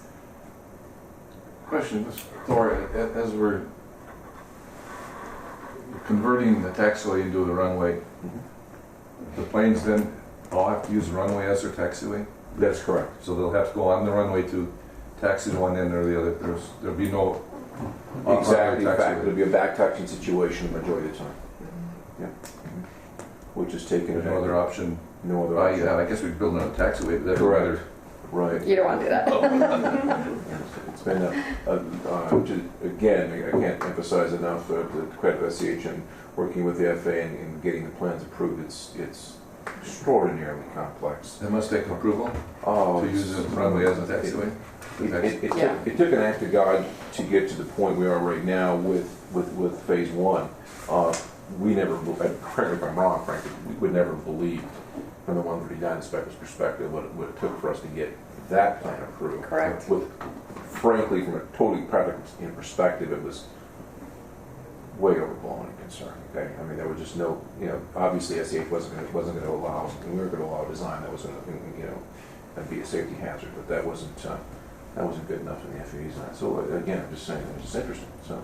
Yeah, and it's, as helpful as our local ADO has been to move forward with this project. Yes. When you get into something like this, you're touching so many other branches of the FAA, flight procedures, flight standards, local tech ops, and all those, you don't have the relationship with those individuals that you do with the local ADO. So it takes a lot of coordination. 139 is involved, and it's definitely cumbersome, but we were able to make it through it all. And maybe this is a good segue. Sean, you on the phone? Sean?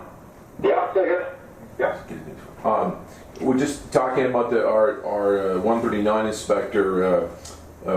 Brian asked a question about the safety in using the parallel taxiway as a runway in the next phases. I'm just going to share with the group right now what we're battling right now. It's very interesting with the 139 inspector. One of our correction lists last year, no fault of our own, just new standards, is that we have to put overly simplified black outline paint on the outside of the white letters and white numerals. Make a long story somewhat short, that correction was due this coming Friday. So last week I was contacting my 139 inspector asking me where are we at on that, and I said, well, we're asking for an extension for it because obviously we're in the middle of a project and we cannot do the lettering enhancements outline until the project is complete, and we're still frankly in a mode of the twilight zone. He's not giving me a specific answer whether he's going to approve that. He's looking for a specific date and time. So I started off saying, well, we're anticipating the project being done July 30th, but obviously there's no guarantees, and we cannot control. Obviously everyone involved in the project, we want to be done July 30th, but we have no control over that. Obviously things can change.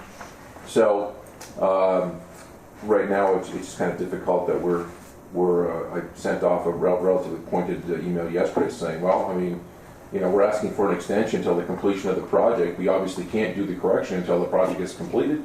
We have no control. So he hasn't responded to that yet. But it's been challenging, shall we say? So. And there's a common sense element here because when we get through the project, we're going to be painting. I mean, the last component of this project is painting, and how easy it would be just to have the painter when he's on site to do this correction. And just to give the group maybe a heads up or a warning, I would believe that this particular individual would not be beyond us doing this twice.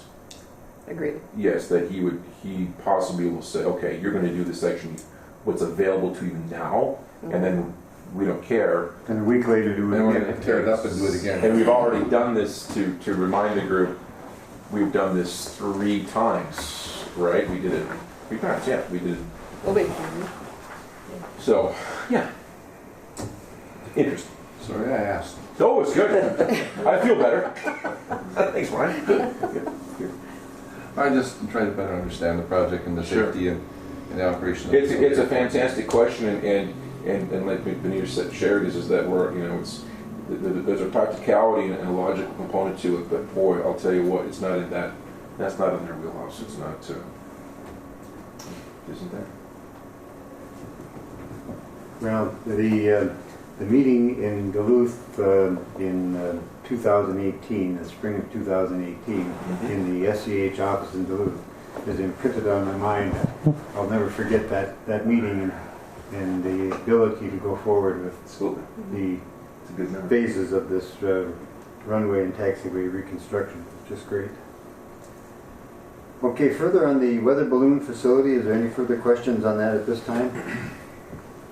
right, and then we've taken care of the SEH design proposal, so we are down to item F on the agenda, the supplemental funding and bonding update. Yeah, so you may recall that International Falls, you should recall that they were awarded supplemental, you guys were awarded supplemental funding for a phase of this. The original intent was that it would be phase 2.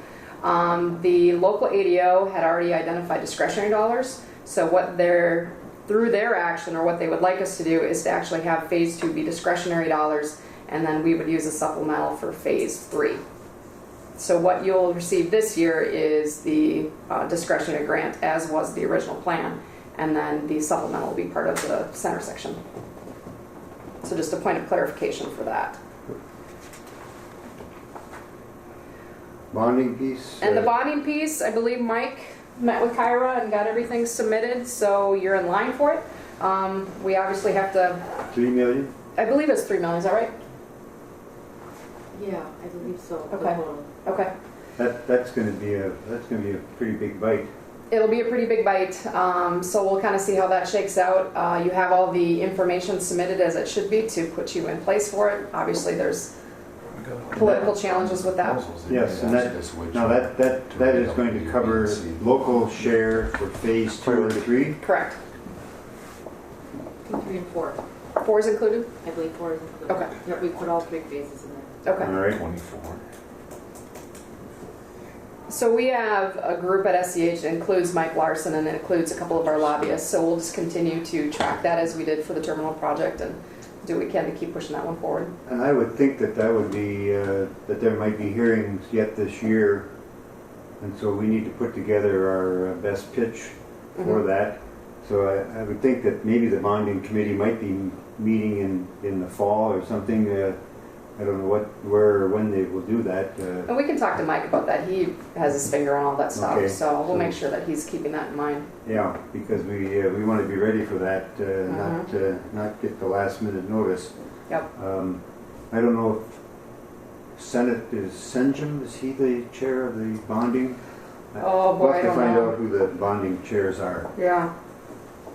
It seemed to me that he was the one that we went before the bonding for the phase 2 of the terminal building in Ely. Yes, okay, good. Mike has been very helpful over the years. Yes. He's very knowledgeable.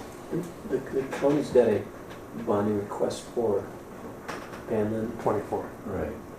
And this, I just talked to him, if you have 1 or 2 or 3 bonding requests, they may ask you to prioritize 1, 2, 3. So Yep.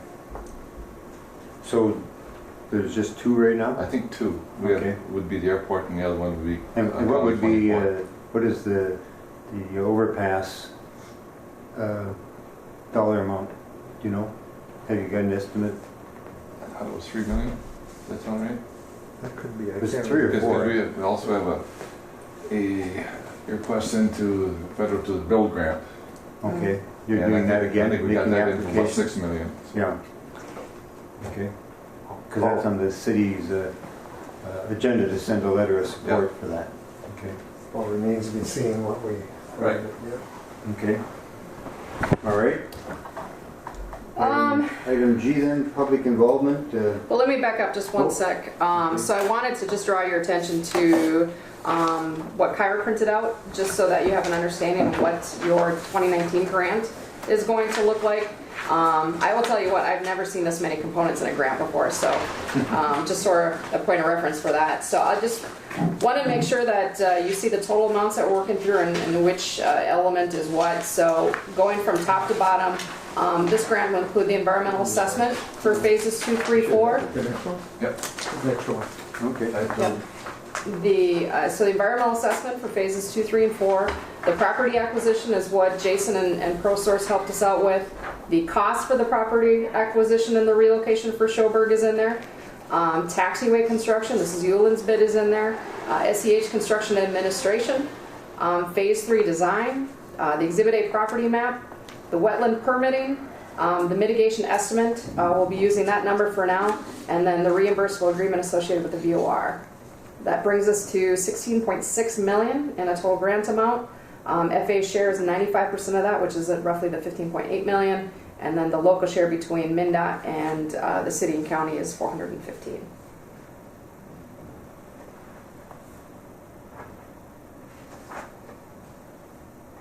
Do we have approval from MnDOT on their 415? I believe so. Sean, can you confirm that? So I guess they haven't explicitly said that, that they're doing that, but their new state funding letter has come out and it removed all the language of capping at $200,000. I think that's, the indication that we've gotten in that correspondence is that they're supporting one half of the local or the non-federal share, I think is the correct way to put it. So as far as we know, there's no cap, but I think, I guess you just never know what MnDOT will do when it comes to these large grant amounts. So according to their letter, there shouldn't be an issue, but they haven't specifically answered that question. I believe they got some additional monies this year. Yeah, I want to say like 4 or 5 million more Yes, than so what I they. think they're in a position to Yep, put in a couple $100,000 more. they should be. Yep, they should be. All right, So it'd still leave us with, what, 208, right? Correct. Yep, 415. per entity. 415. Well, if MnDOT Each. splits the cost. Their share's already. Oh, yes. So they've already deducted theirs. Yeah. Okay. And so I guess what, Bonding dollars, that would. Help. yeah. Yep. What we'd be looking for with this is grant applications are due essentially by the end of the week to MnDOT. So we'd probably look for the Airport Commission to authorize us to put together the formal grant request for your 2019 FAA and MnDOT grants Okay. for these components. Okay, Motion? motion by Commissioner McBride, Second. second by Commissioner Pavlik for the grant request for 2019.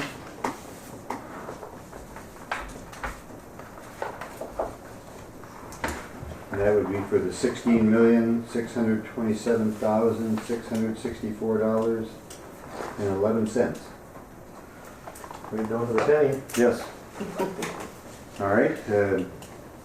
Further questions or discussion with regard to the grant request to the FAA and MnDOT? Hearing none, the chair will place the question then for approval. All those in favor of the motion to have the SEH seek the grant request of $16,627,664.11 signify by saying aye. Aye. Those opposed, same sign. Motion is carried, and that's approved. Thank you. Excellent. So we'll get going on that this week. The public involvement, just an update on that. So we had the tenant meeting, and sparse showing, but we did have the tenant meeting to provide an update on what we're doing out here.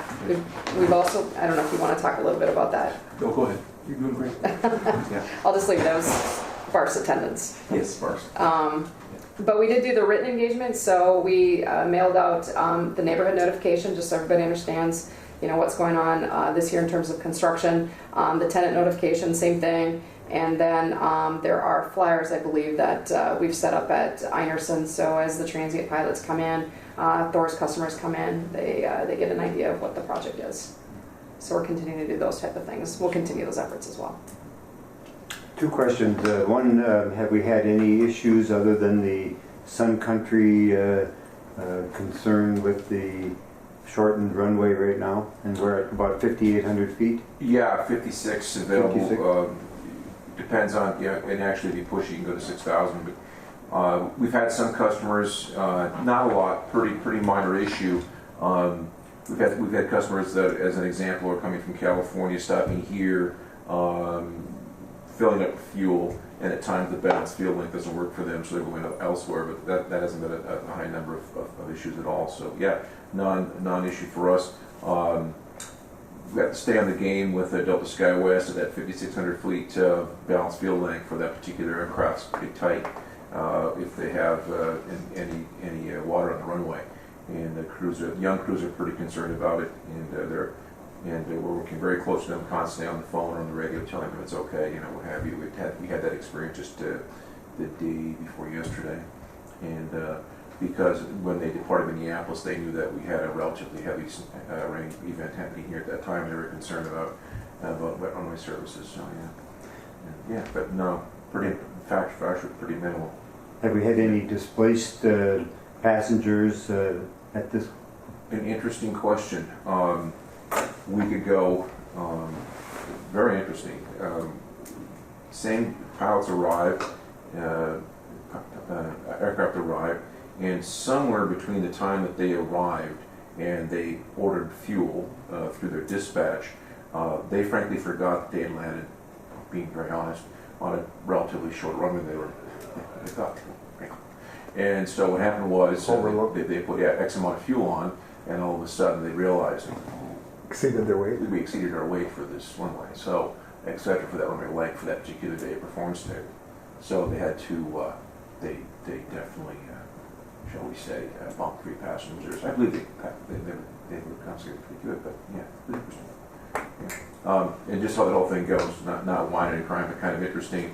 First person they call, of course, is me, and you don't blame me. What are you talking about? Well, you didn't have it. You did. I said, your folks brought the airplane here. I mean, what? They landed on the runway. I didn't change anything on runway length after the aircraft got here. I got you, and I got that. And they said, oh, that makes sense. Thank you. All right. Cooler heads prevail. Relax. Yeah. Secondly, on the back to the EA for a moment, have we responded to Mr. Early at all? You know?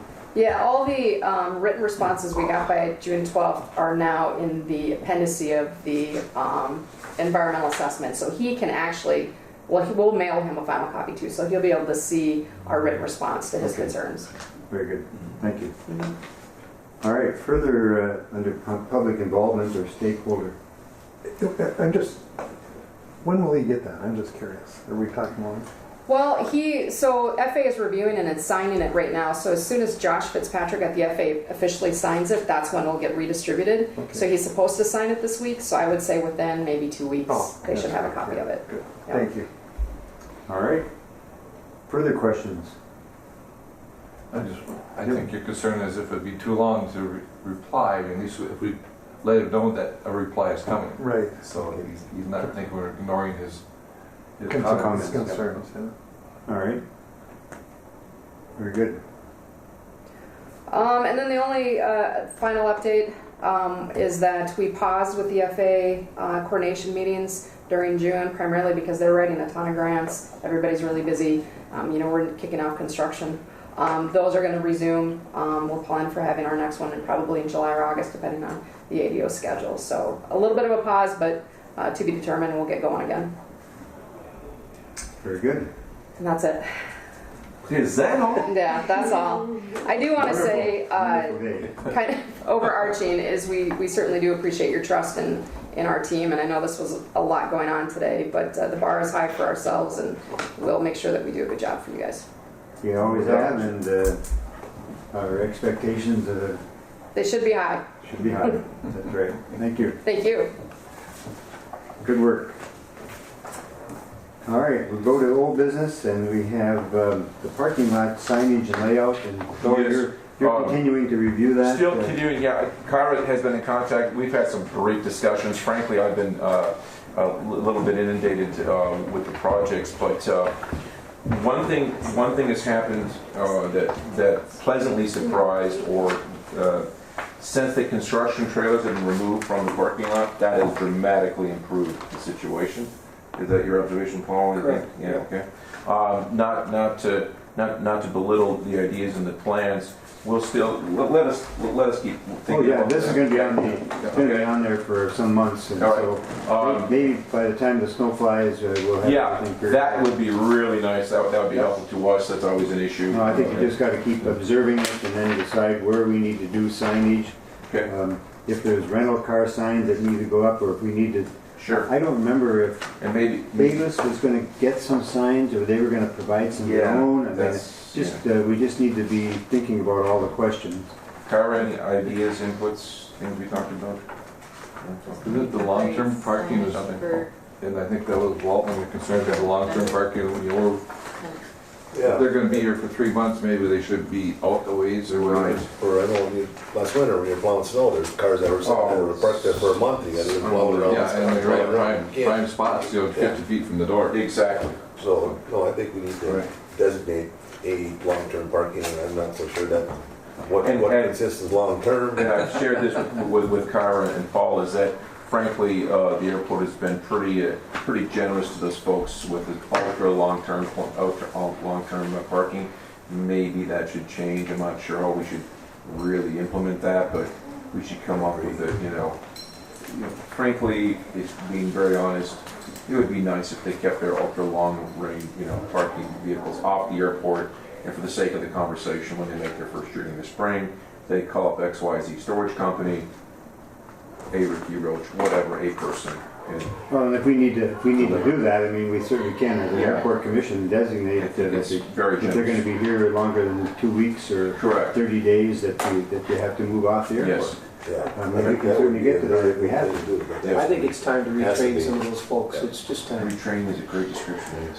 Well, just with the relocation of the weather balloon launch in the Schoberg property, You bet. is that entire Schoberg property designated for the NOAA or no? I wouldn't think so. I wonder No. if there's some area there where we could Should carve be. out, where we could just do additional overflow parking or Sure. something. Even But there if again, it's on gravel, I mean, even if you just have a good base. it's less for the- secure, maybe, but Right.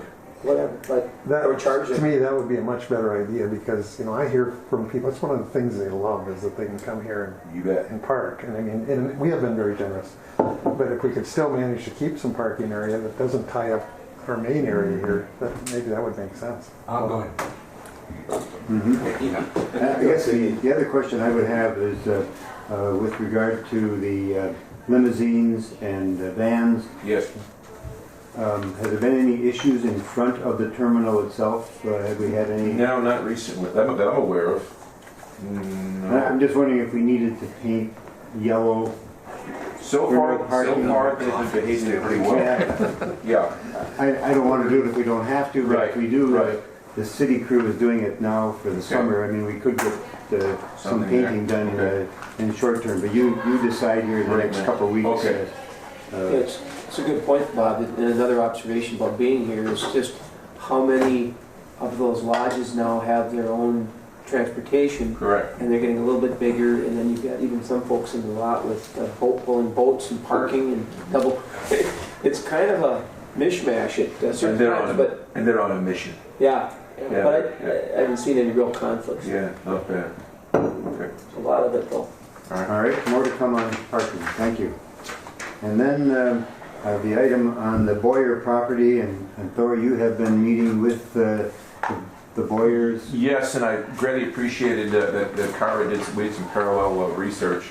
I've talked with the Boyers with Seth on a couple of different occasions, and I'll see if I can get this accurate. Please correct me if I'm wrong, Kyra.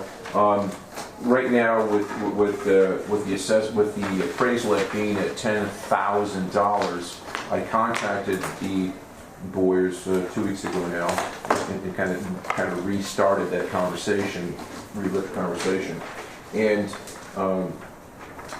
I also shared that they know that there will no monies available till January 20. Some interesting things about the property. It's assessed at 10, but on the tax base, it has been for a significant amount of years. It has been on a tax base of $13,500 plus $5,000, so $18,500 is what the county has it on a tax assessment. Now, I did some research with the folks, and nobody really seems to have an answer. It happens, obviously. Sometimes the real estate appraisal versus the tax assessment are two different numbers. But Boyers, Seth, you said, well, this is what it's based on. We can't tax on this value. And I said, okay, we understand that, but it is appraised at $10,000. So that's where they're at. They have the information in their possession at this time, and they have not responded. If I may read, Karen, does everybody have this? They do not know. Well, and I guess, maybe before we go any further, I don't know if we're into a negotiation on this, and And if we would want to close the meeting, I don't have a problem having it open, but just know that the Boyers will be certainly have access to everything we say here, Right. unless we close the meeting. I'm not comfortable negotiating at the table back and forth with, I mean, I would, if we're gonna do that, we should have a closed meeting. Okay, so maybe at the end of the meeting, we could have a closed session and then report it out. I think that in negotiating contracts and purchasing, I think you can, it's legal to have a close of the meeting. All right. Let's hold on the Boyer property and discussions for further, and we'll go to new business. Mr. Chair? Please. Just, that would not be today. Yeah. Can we add that to an agenda without notifying the public we're gonna have a closed meeting? I was just gonna say, we can't just on the I think we'd have to do that next meeting, because we'd have to have a notice that we're gonna close. I wasn't aware of that. I don't know either. I guess it would be, You think it has to be noticed that there will be a closed portion? Okay. Public has a right to. All right, so then we'll just hold. yeah, I don't think we're in a rush right No, now. no. Okay. This is going to take some time to unfold. All right. And I just add one other thing to that. The county has done in the past. We don't necessarily go with the tax appraisals. We go out and get an appraisal, and so does the landowner. So you each get an appraisal. We pay for it, and then we've got something substantial for what it's worth. So if they want to, they want to seek an appraisal, they could do that. If they want to hire an appraiser. Would the message be sent to the Boyer family then that if the commission is going to talk / negotiate with them, that they need to get an appraisal? They don't need to, but they have that option. Have the option. Cost to them would be Whatever it would be. Yeah. Well, then I think we paid $300 for our appraisal. I think that's more than fair, right? Yeah. That way everybody's got the same shot, and Sure. that's how we. Right. So I think maybe We've been able to reach agreements. we asked Thor to advise the Boyers if they would want to seek their own appraiser. Even though obviously the numbers are going to be, Somewhat close, yeah. I'm guessing. Okay. Okay. All right. At least then we've got something solid. Yeah, and that's fair, and that gives them They haven't They're only been assessed- given the only assessed value. you is told not- them what this Yeah. appraised, but they haven't been Agreement. given a copy of it. that is correct. They've been just told what the appraisal That is correct. came to. All right. Mm-hmm. All right. All right. So more of that to come in the next meeting then. Okay. We'll move to new business in the airport audit for 2018. And Kyra, can you help us there?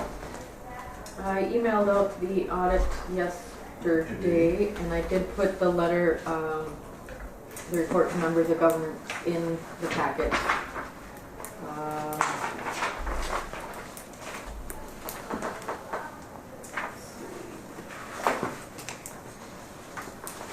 I believe that has all the findings in it. The email portion. Yeah. And my understanding is that we have a clean audit. That the only thing that they talked about was the cash balance, that the city acting as a fiscal agent,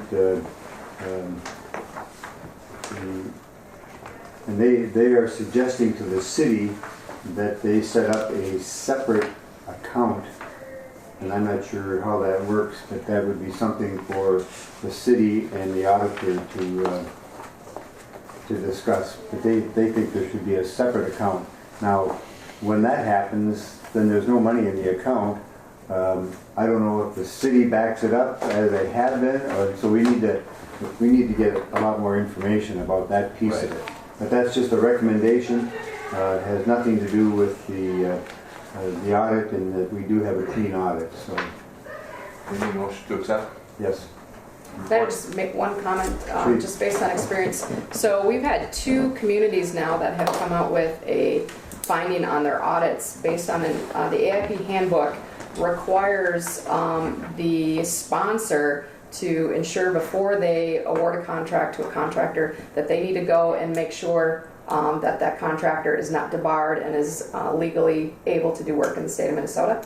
So the contractor, when they sign the bid, basically confirms that through their compliance statement. SCH confirms it, or whoever the engineer confirms it. But there's this third step that is required in the AIP handbook that the sponsor themselves do that. So I think, moving forward, both Duluth and South St. Paul have caught that. Their auditors have caught that there wasn't that next step. So I guess my advice to you is it might be simple as Kyra, or making a note that she ensured that Yulin Brothers, went onto the website. I think there's a website, sam.gov is one that you can look at, just to make a note that the sponsor did check for themselves that the contractor is able to do work in the state of Minnesota.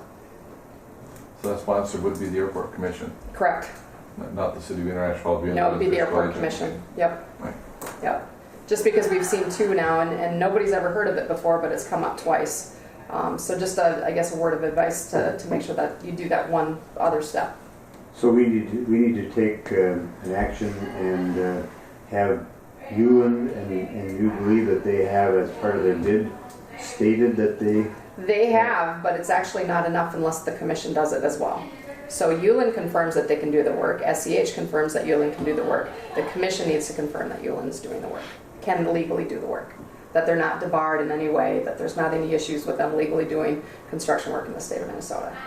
So you can make a motion if you choose to have her just have Kyra check that, and I can help you. Okay. To show where that is online, and then that would cover you for the audit for next year. So do I just print out a document that says it's okay, or do I just create something and You sign can probably it, or- print right off the website where it says that they're not on the debarred list. It's a strange thing. who maintains the debarred list? But that you can actually go on to it's Secretary probably of State or? yeah, and I can get that information. It's sort of a new thing, so I apologize. I'm not completely up to speed on it. I've just seen it come out twice. But both auditors recommended that the sponsor go on to a specific website, and then they could find the list of debarred contractors in the state and ensure that that contractor is not on the list. How about a motion that authorizing the airport secretary to go ahead and confirm? Yep. Motion by Commissioner Pavlik, second by Commissioner Buller, to have the airport executive secretary research the debarred list of contractors and maybe take action at the next meeting with regard to certifying that the contractor is able to do work in the state of Minnesota. That's statutory that it says through? It's in the airport improvement handbook, okay. AIP handbook. Because it would seem redundant if you guys, on behalf of the airport commission, said, Oh, it is well, wait a redundant. minute. And like so many things we do. But the auditors like... The auditors Just want another that. check. Just another check, yep. And when I come back in July, I'll get you the specific language that's in the AIP handbook and what the auditors have been saying, just to safeguard yourselves, because there are auditors that go and review the AIP handbook and ensure that when you're getting a grant that you're abiding by all the requirements. And that's one that you wouldn't think that you need to do. The contractor writes when they submit the bid that they're in compliance and able to do work. Obviously, we do the same, but that third step is what the auditors will catch. I'd like to have that website too. Okay. Yeah. All right, you've heard the motion then to have the executive secretary research the debarred list and certify that the contractor, Yulin Brothers, is able to do business in the state of Minnesota. No further questions. All those in favor of the motion signify by saying aye. Aye. Those opposed, same sign. Motion is carried. Secretary is empowered to do that. And then we'll go back to the audit. And move them to acknowledge receipt of the audit report. Okay, motion by Commissioner McBride to accept the 2018 airport audit. Second by Commissioner Donovan. Questions or discussion? I just would say, again, all the good work Kyra does, that we've come a long way just from a few years ago in terms of auditory compliance. So, appreciate her work. And the city.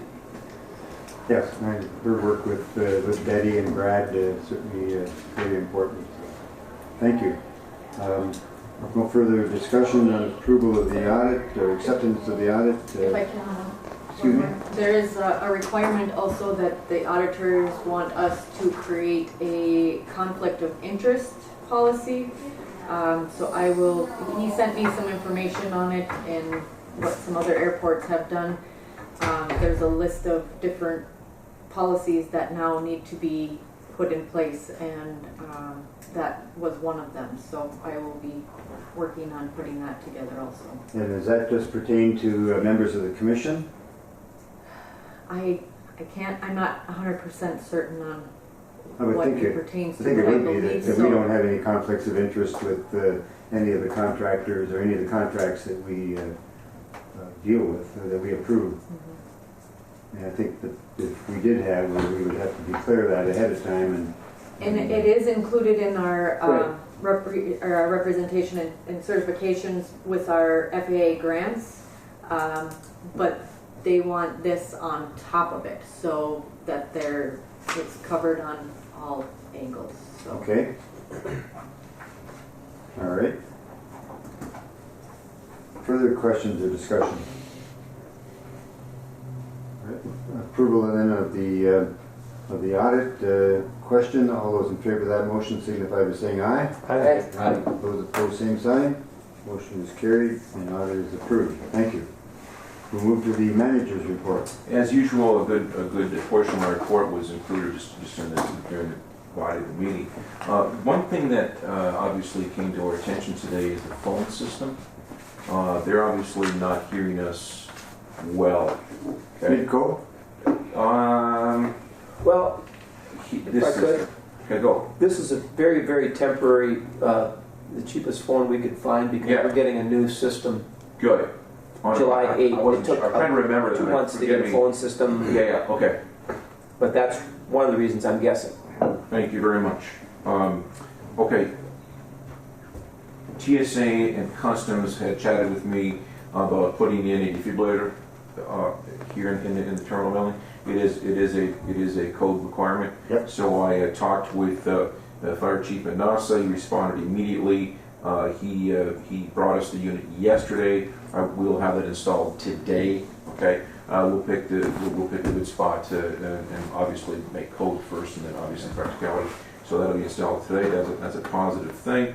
On a personal basis, I don't know if you're aware of this, but one of my primary staff members, Jay Caney, a few weeks ago severely injured his ankle, some pins and plates and screws, and he's a big part of the team. And unfortunately, he is not with us for the summer, and so we were trying to fill in some shifts, and that's been challenging, shall we say. But other than that, we'll come out the other end better for it.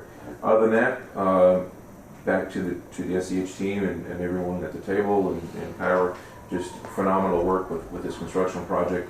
It's not easy. It's not the detail is incredible. It doesn't that project never sleeps. That's a fact. And so just that's great work again. But yeah, summer's here. It's wonderful. We're not moving snow, so I'm not complaining. It can rain every day. You know, rain every day project. But yeah, so interesting National Falls. I always hear folks that you can take this to the bank. If it gets above 70 degrees, they complain about the heat. Yep. And I always remind them, just think about January 20th. It's 10 below zero. You know, January 20th to 10 below, guaranteed. Because that's a number. You hear more complaints about 80 degrees than you will about 10 below. It's unbelievable, isn't it? That is absolutely true, isn't it? True. It is. But anyway, other than that, no.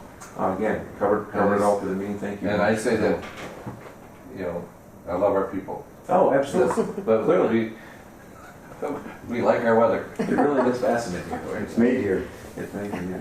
Thank you. Questions for the manager? I have one, and that's did the Erickson group do their weed and fertilizing of the area here? They have not yet. They haven't done that? Okay. We had a bill from them. They trimmed the trees, but was that That was last year. We just authorized a $500 bill to Erickson. Yep. Was that So they must- fertilizer? they're- anything? I'll call them today and find out. I Okay. don't think they have. I don't. That's Kevin. Boy, I don't want to hold. I mean, I have the highest respect for Kevin and his family. Unbelievable. Yeah. So if they haven't, Just, well, yeah. Okay. I just want to be sure that they're on it. That's all. Yeah, I 'cause got to it was think that they in the would be. bill approval, so maybe find out All right, sure, exactly what it sure. was. phenomenal. Good. Yes. Well, and they have a great product, and I mean, That's a neat deal, that Yes. operation. That's pretty cool. Good. Yep. All right, further questions for the manager? Thank you, Thor. We'll move to the secretary's report. Kyra, please. Employment's in the packets, up again over last year for the month of May. That is a significant jump in May. Unbelievable. Mhm. It's great. It is, yep. And we continue to see that jump, it seems, just about every month. And you know, seeing where we were at in 2016 and the jump to 17 and now the jump to 18 Mm-hmm. and then even more in 19 is pretty significant. Absolutely. You can't argue with those numbers as far as schedules, you know, the discussion about schedules. You can't. Once in a while, there's an argument. Once in a while, I go, okay, you know, but it's like, My wife had an argument. She had an emergency trip to Albuquerque oh, a couple weeks ago. And it would take her 2 days from here down and 2 days back yeah. at $600 each way, plus 2 nights she had to stay over. Mhm. She go to Duluth for $318 and make the flight in 1 day. That's what she had to do. Oh, absolutely. So, I mean, sometimes the flights just do not match up. Mhm. Because the flight out of Minneapolis to Albuquerque was at like 11 o'clock. You're not gonna make either. Can't make it. United morning push. No, the morning flight would not make it, so. Mhm. So, and I don't think Hibbing can make either, so she had to go to Duluth. They can't.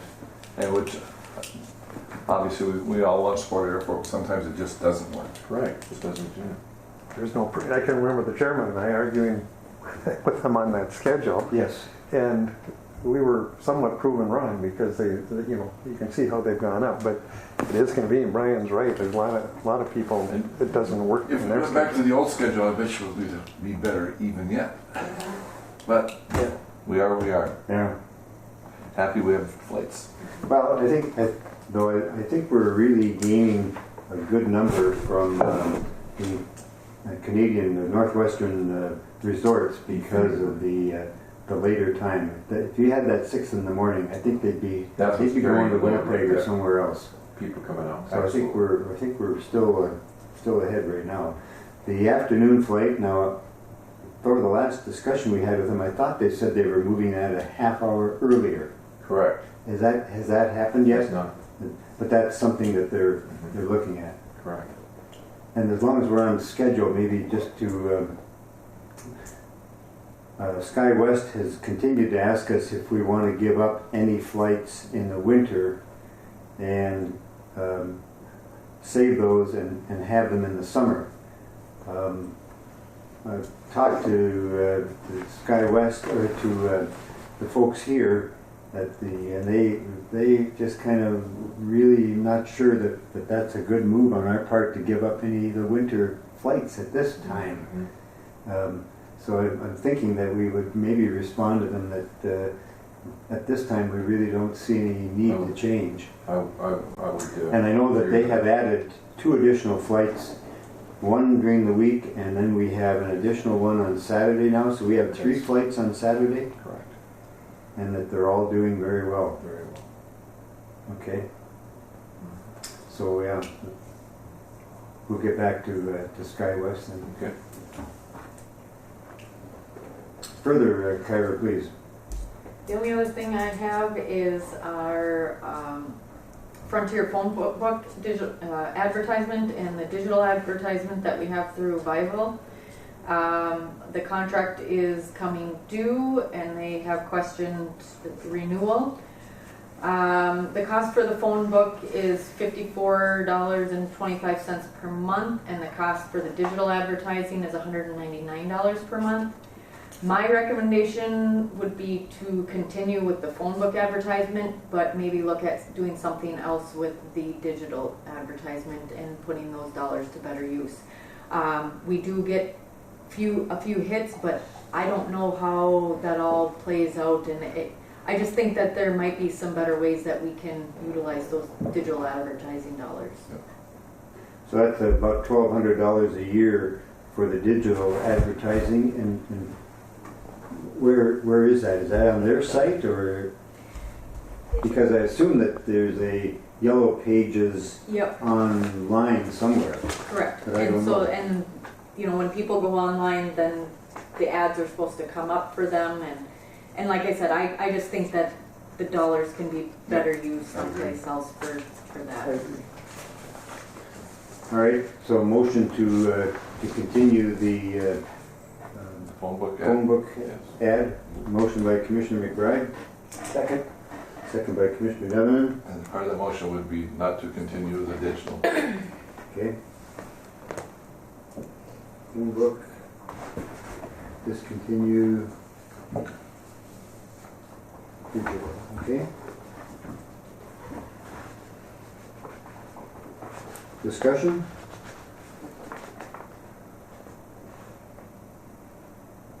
Hearing none, all those in favor of the motion then to continue the Yellow Pages advertisement with Frontier in the phone book and discontinue the digital. All those in favor of the motion signify by saying aye. Aye. Those opposed, same sign. Motion is carried. Phone book is approved. Thank you. That's all I Further? have. Very good. Good, Please. Mr. Chair. Kyra, you did some just analytics review about some of the Canadian traffic. Remember we were talking about that? Yes, that was through this Vival. That was impressive though, just how much reach that Canadian market is getting and how many Yes, viewers. so for the last 30 days, we had 24,000 impressions and 102 clicks. So that means that there was actually 102 people that clicked on our advertisement. The majority being in Kenora. The second was Sioux Lookout, followed by Dryden and Fort Francis, and then the list goes on.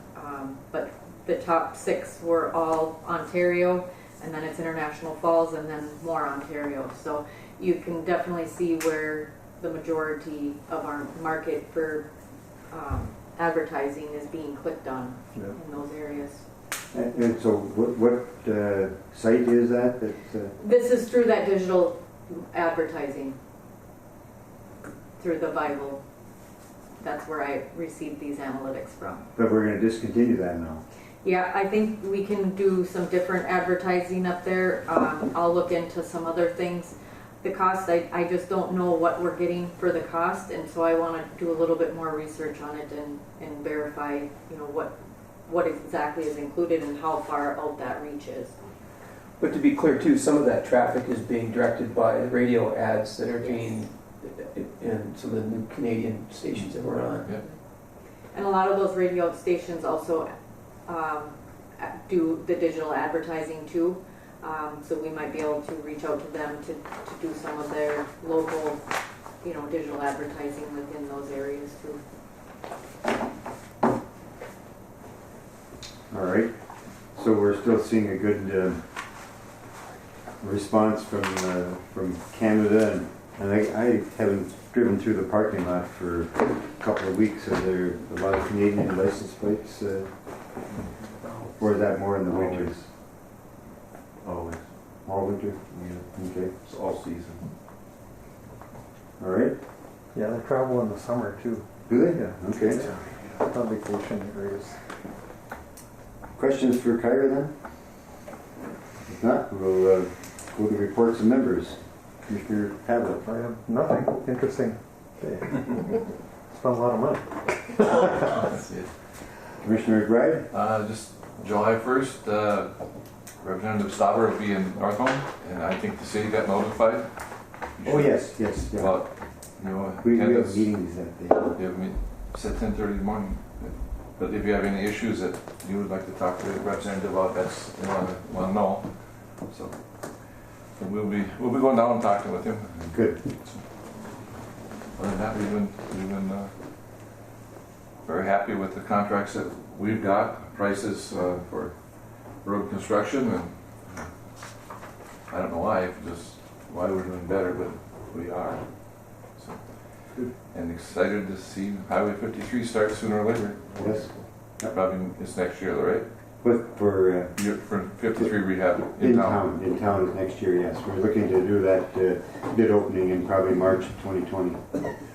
We have a meeting the week after next with MinDOT. So you have all the traffic patterns straightened out? Well, I think the, Stop and maybe to answer that, the one issue that I think still is maybe hanging out there is the signal light at 7th Street. The Talked around it a lot of MinDOT times. has said that they are not going to put any signal there, and they're not willing to put any money into it, and so it would become a city issue. We have had discussions with Northern Lumber. They would want to see that. They are looking to, at this time, tear down the old Holiday gas station and build a warehouse over there, and that they would be moving goods back and forth across 3rd Avenue at 7th Street for that. They also get a number of 18-wheelers with materials virtually every day. You'd make that corner, yeah. And then the city has loaders and graders that come out there to service the community. And then most recently I've been dealing with Lakes Gas, and they are going to put in a rail siding that MD&W is going to be bringing in because CN will no longer stop at Orr, Cook, or Virginia and drop off propane tanks. And so they're going to be bringing those rail cars, several of those in a week, to the Lakes Gas, and they were going to be having 18-wheelers load up there and come out and service Orr, Cook, and Virginia, Baudette. Out of here. Out of here. Wow. And so they're going to be looking for truck drivers, and their Lakes Gas would like us to have that light continue there. And so the city council is going to have to make a decision on whether or not to continue to have a light there at the cost of the city. And so hopefully we can maybe even negotiate something with MinDOT that they would at least service the light for us if there are problems with it. It would be worthwhile to engage Representative Eklund and Senator Bach on that issue. Yes. To use a little pressure on MinDOT. Yep. With those issues. Pretty spendy. Pretty spendy. To Yeah, it's about $250,000 to have a new signal light. But anytime you talk to MinDOT about state highways, and they're designed to move people, And then maintenance. not to direct traffic. So. Yep, that's what they'll say. But you have cross traffic. Yep. See, And you have business that wants to be in your community. I think that you need No, to I listen to agree. them. If you need any support, the county would support that. I would think we could, if you request the county board, we could do that for you too. Okay, thank Maybe you. the letter of support at our next meeting would be good. Yes. When that comes up here. Yep. A couple weeks. Would help out a lot. We don't meet till the 9th, but if you, Yeah, we're Come to meeting county with board and MinDOT ask for on the support. 11th, I believe, July the 11th. we have meeting Okay. on the 9th. So. All right. Okay. Thank you. Thank you, Commissioner McBride. Commissioner Buller, Yeah, nothing, just curious how far we are with hauling material in. Are we gonna be, they're still hauling on Happy Land, aren't they, back up? I think they are, yeah. I'm sorry, I didn't get the They're question. still hauling material back in out of Happy Land pit? Don't know, we're happy, not familiar with that. Yeah. Little Fork where they hauled it to? so the granular material coming in for the They were. base, They should, that is getting hauled in, I'm not sure of the location, I guess. Oh, I I know should have had some. Chelsea still stay here, but, yeah, they're hauling out the bad stuff and bringing in the good stuff. That's where it's all. I was watching them yesterday take away a lot of that clay for the infield I there. was just curious because they're kind of beating their road up really bad down there, and I got a grader. I'm gonna make sure somebody's there every day to try to shape it up. Oh, I was okay. wondering how long it's gonna last there. Okay. Happy Land is a gravel pit? Yeah. Okay, South of Little Fork. okay. And just, and Walt, the one thing, getting a lot of comments is on MinDOT, and that is the final coat on the overpass at Rainier, and how bad that is separated now on the It's bridge. getting worse. I mean, it's about a 2-inch sharp edge, Yeah. and people are hitting that at 55 miles an hour. I don't know if we can put some pressure on MinDOT for that. Trent did get Did he? hold of MinDOT yesterday or It Monday. is bad. We talked about it, but he said he did email or he did contact somebody from MinDOT about it, so They need to do something, they gotta fill it. I think you're still waiting for final final settling of the bank to see before they do their final coat. Yeah, I think they're probably waiting until they get their hot mix plant put up and get this ready to go so they can not have to haul in from someplace. Right. They did further stability of the. They put some piling in this spring. Yeah. Were you aware of that? No. They put new overpassing over the CN rail, Yeah. and they had to go so much higher and steeper, and the road slumped down, Oh. and it started. Oh. And they widened the gap too, Yep. so that they could have a third rail line in there. Yeah. Fact It was wider and is higher. they perform terribly though because they've done nothing. I mean, I've had constant complaints about that. It dispersed against each other, so when your tires hit that, it's just like hitting a rock. Oh, I'm sure. Ooh, hard on vehicles. All they would need to do is go out there with some hot mix and taper it. Oh, Just- yeah. But we Right now, talked there's even cold mix around. They could use cold mix just Yeah, to get by until they anything. get the plant going. Very frustrating. I'm disappointed in it. Plenty of cold mix around to use. Further, Mr. Bowden, thank you. Thinking, Commissioner Nevin? Just a couple things. Again, observationally, just being on the ground here, you really understand just how busy the airport becomes in the summer and how much activity is out here. And said that to Thorny, it's like, yeah, it's kind of what they do. But I mean, it's both. I mean, the private aviation is clearing customs, and just the daily fishermen or whomever. It's significant and it's impressive. And good work to the team on all these projects. It's a lot of moving parts, and just appreciate all the effort there. And just lastly, I know we changed up the radio ad a little bit, and I noticed Duluth International is doing a lot more TV ads about their airport. But I think we changed up the ad a little bit just to say that the airport's also an economic engine, and that really is driven home when you see the activity coming in and out of here. It's By the time SEH is done with us, we can't afford it. I had to throw that in there right there. I'm just teasing you. All right. Thank you, Commissioner Nevin. Yeah, that's right. The only, I think I sent everybody an email copy of the news release that Carl Sanderson had put out, and then I would just, Kyra, maybe you could keep us informed as the equipment comes in for the Customs and Border Protection Office, if we could be kept up to date on that project is getting done. I know they're ordering it, and so we're just paying for it. But if you get any information, I certainly would like to have the commission be aware of that. I don't know if Bob is still on the line, but he might have a better idea. Bob Kors, are you still with us? I think everybody bailed off. Yeah. Yep. All right. There's nothing further to come. Let's see. Our next meeting, July. July sometime. July 24? Yeah, I think we. That's matching with this one, yes. Yes. July the 24th, Yeah. 8 o'clock. Yep. All right. I do have one more quick Please. update. Oh, okay. Benita. I'll make it really fast. Oh. The PFC application, I You want forgot some more, to. Mike? Oh, yes. No. Passenger facility charge. Yeah, the passenger facility charge. So we're working on a new application, just so you're aware. We had met with the FAA, Kyra's on that call, to start developing the list of projects that will be included in it. So we look backwards for ones that hadn't been included in the past, as well as looking forward. So we have a meeting on July 9th, I believe it is, to go through that list with the FAA. So we're continuing to move down that process too. So I just want to let you know that that's moving along just fine. PSCs, very good. Yep. Thank you. And that's it. All right. So next meeting is 8 a.m. on July 24th, Wednesday, July 24th. Nothing further to come before the commission. We'll stand adjourned. Thank you. Thank Thank you, you. everyone.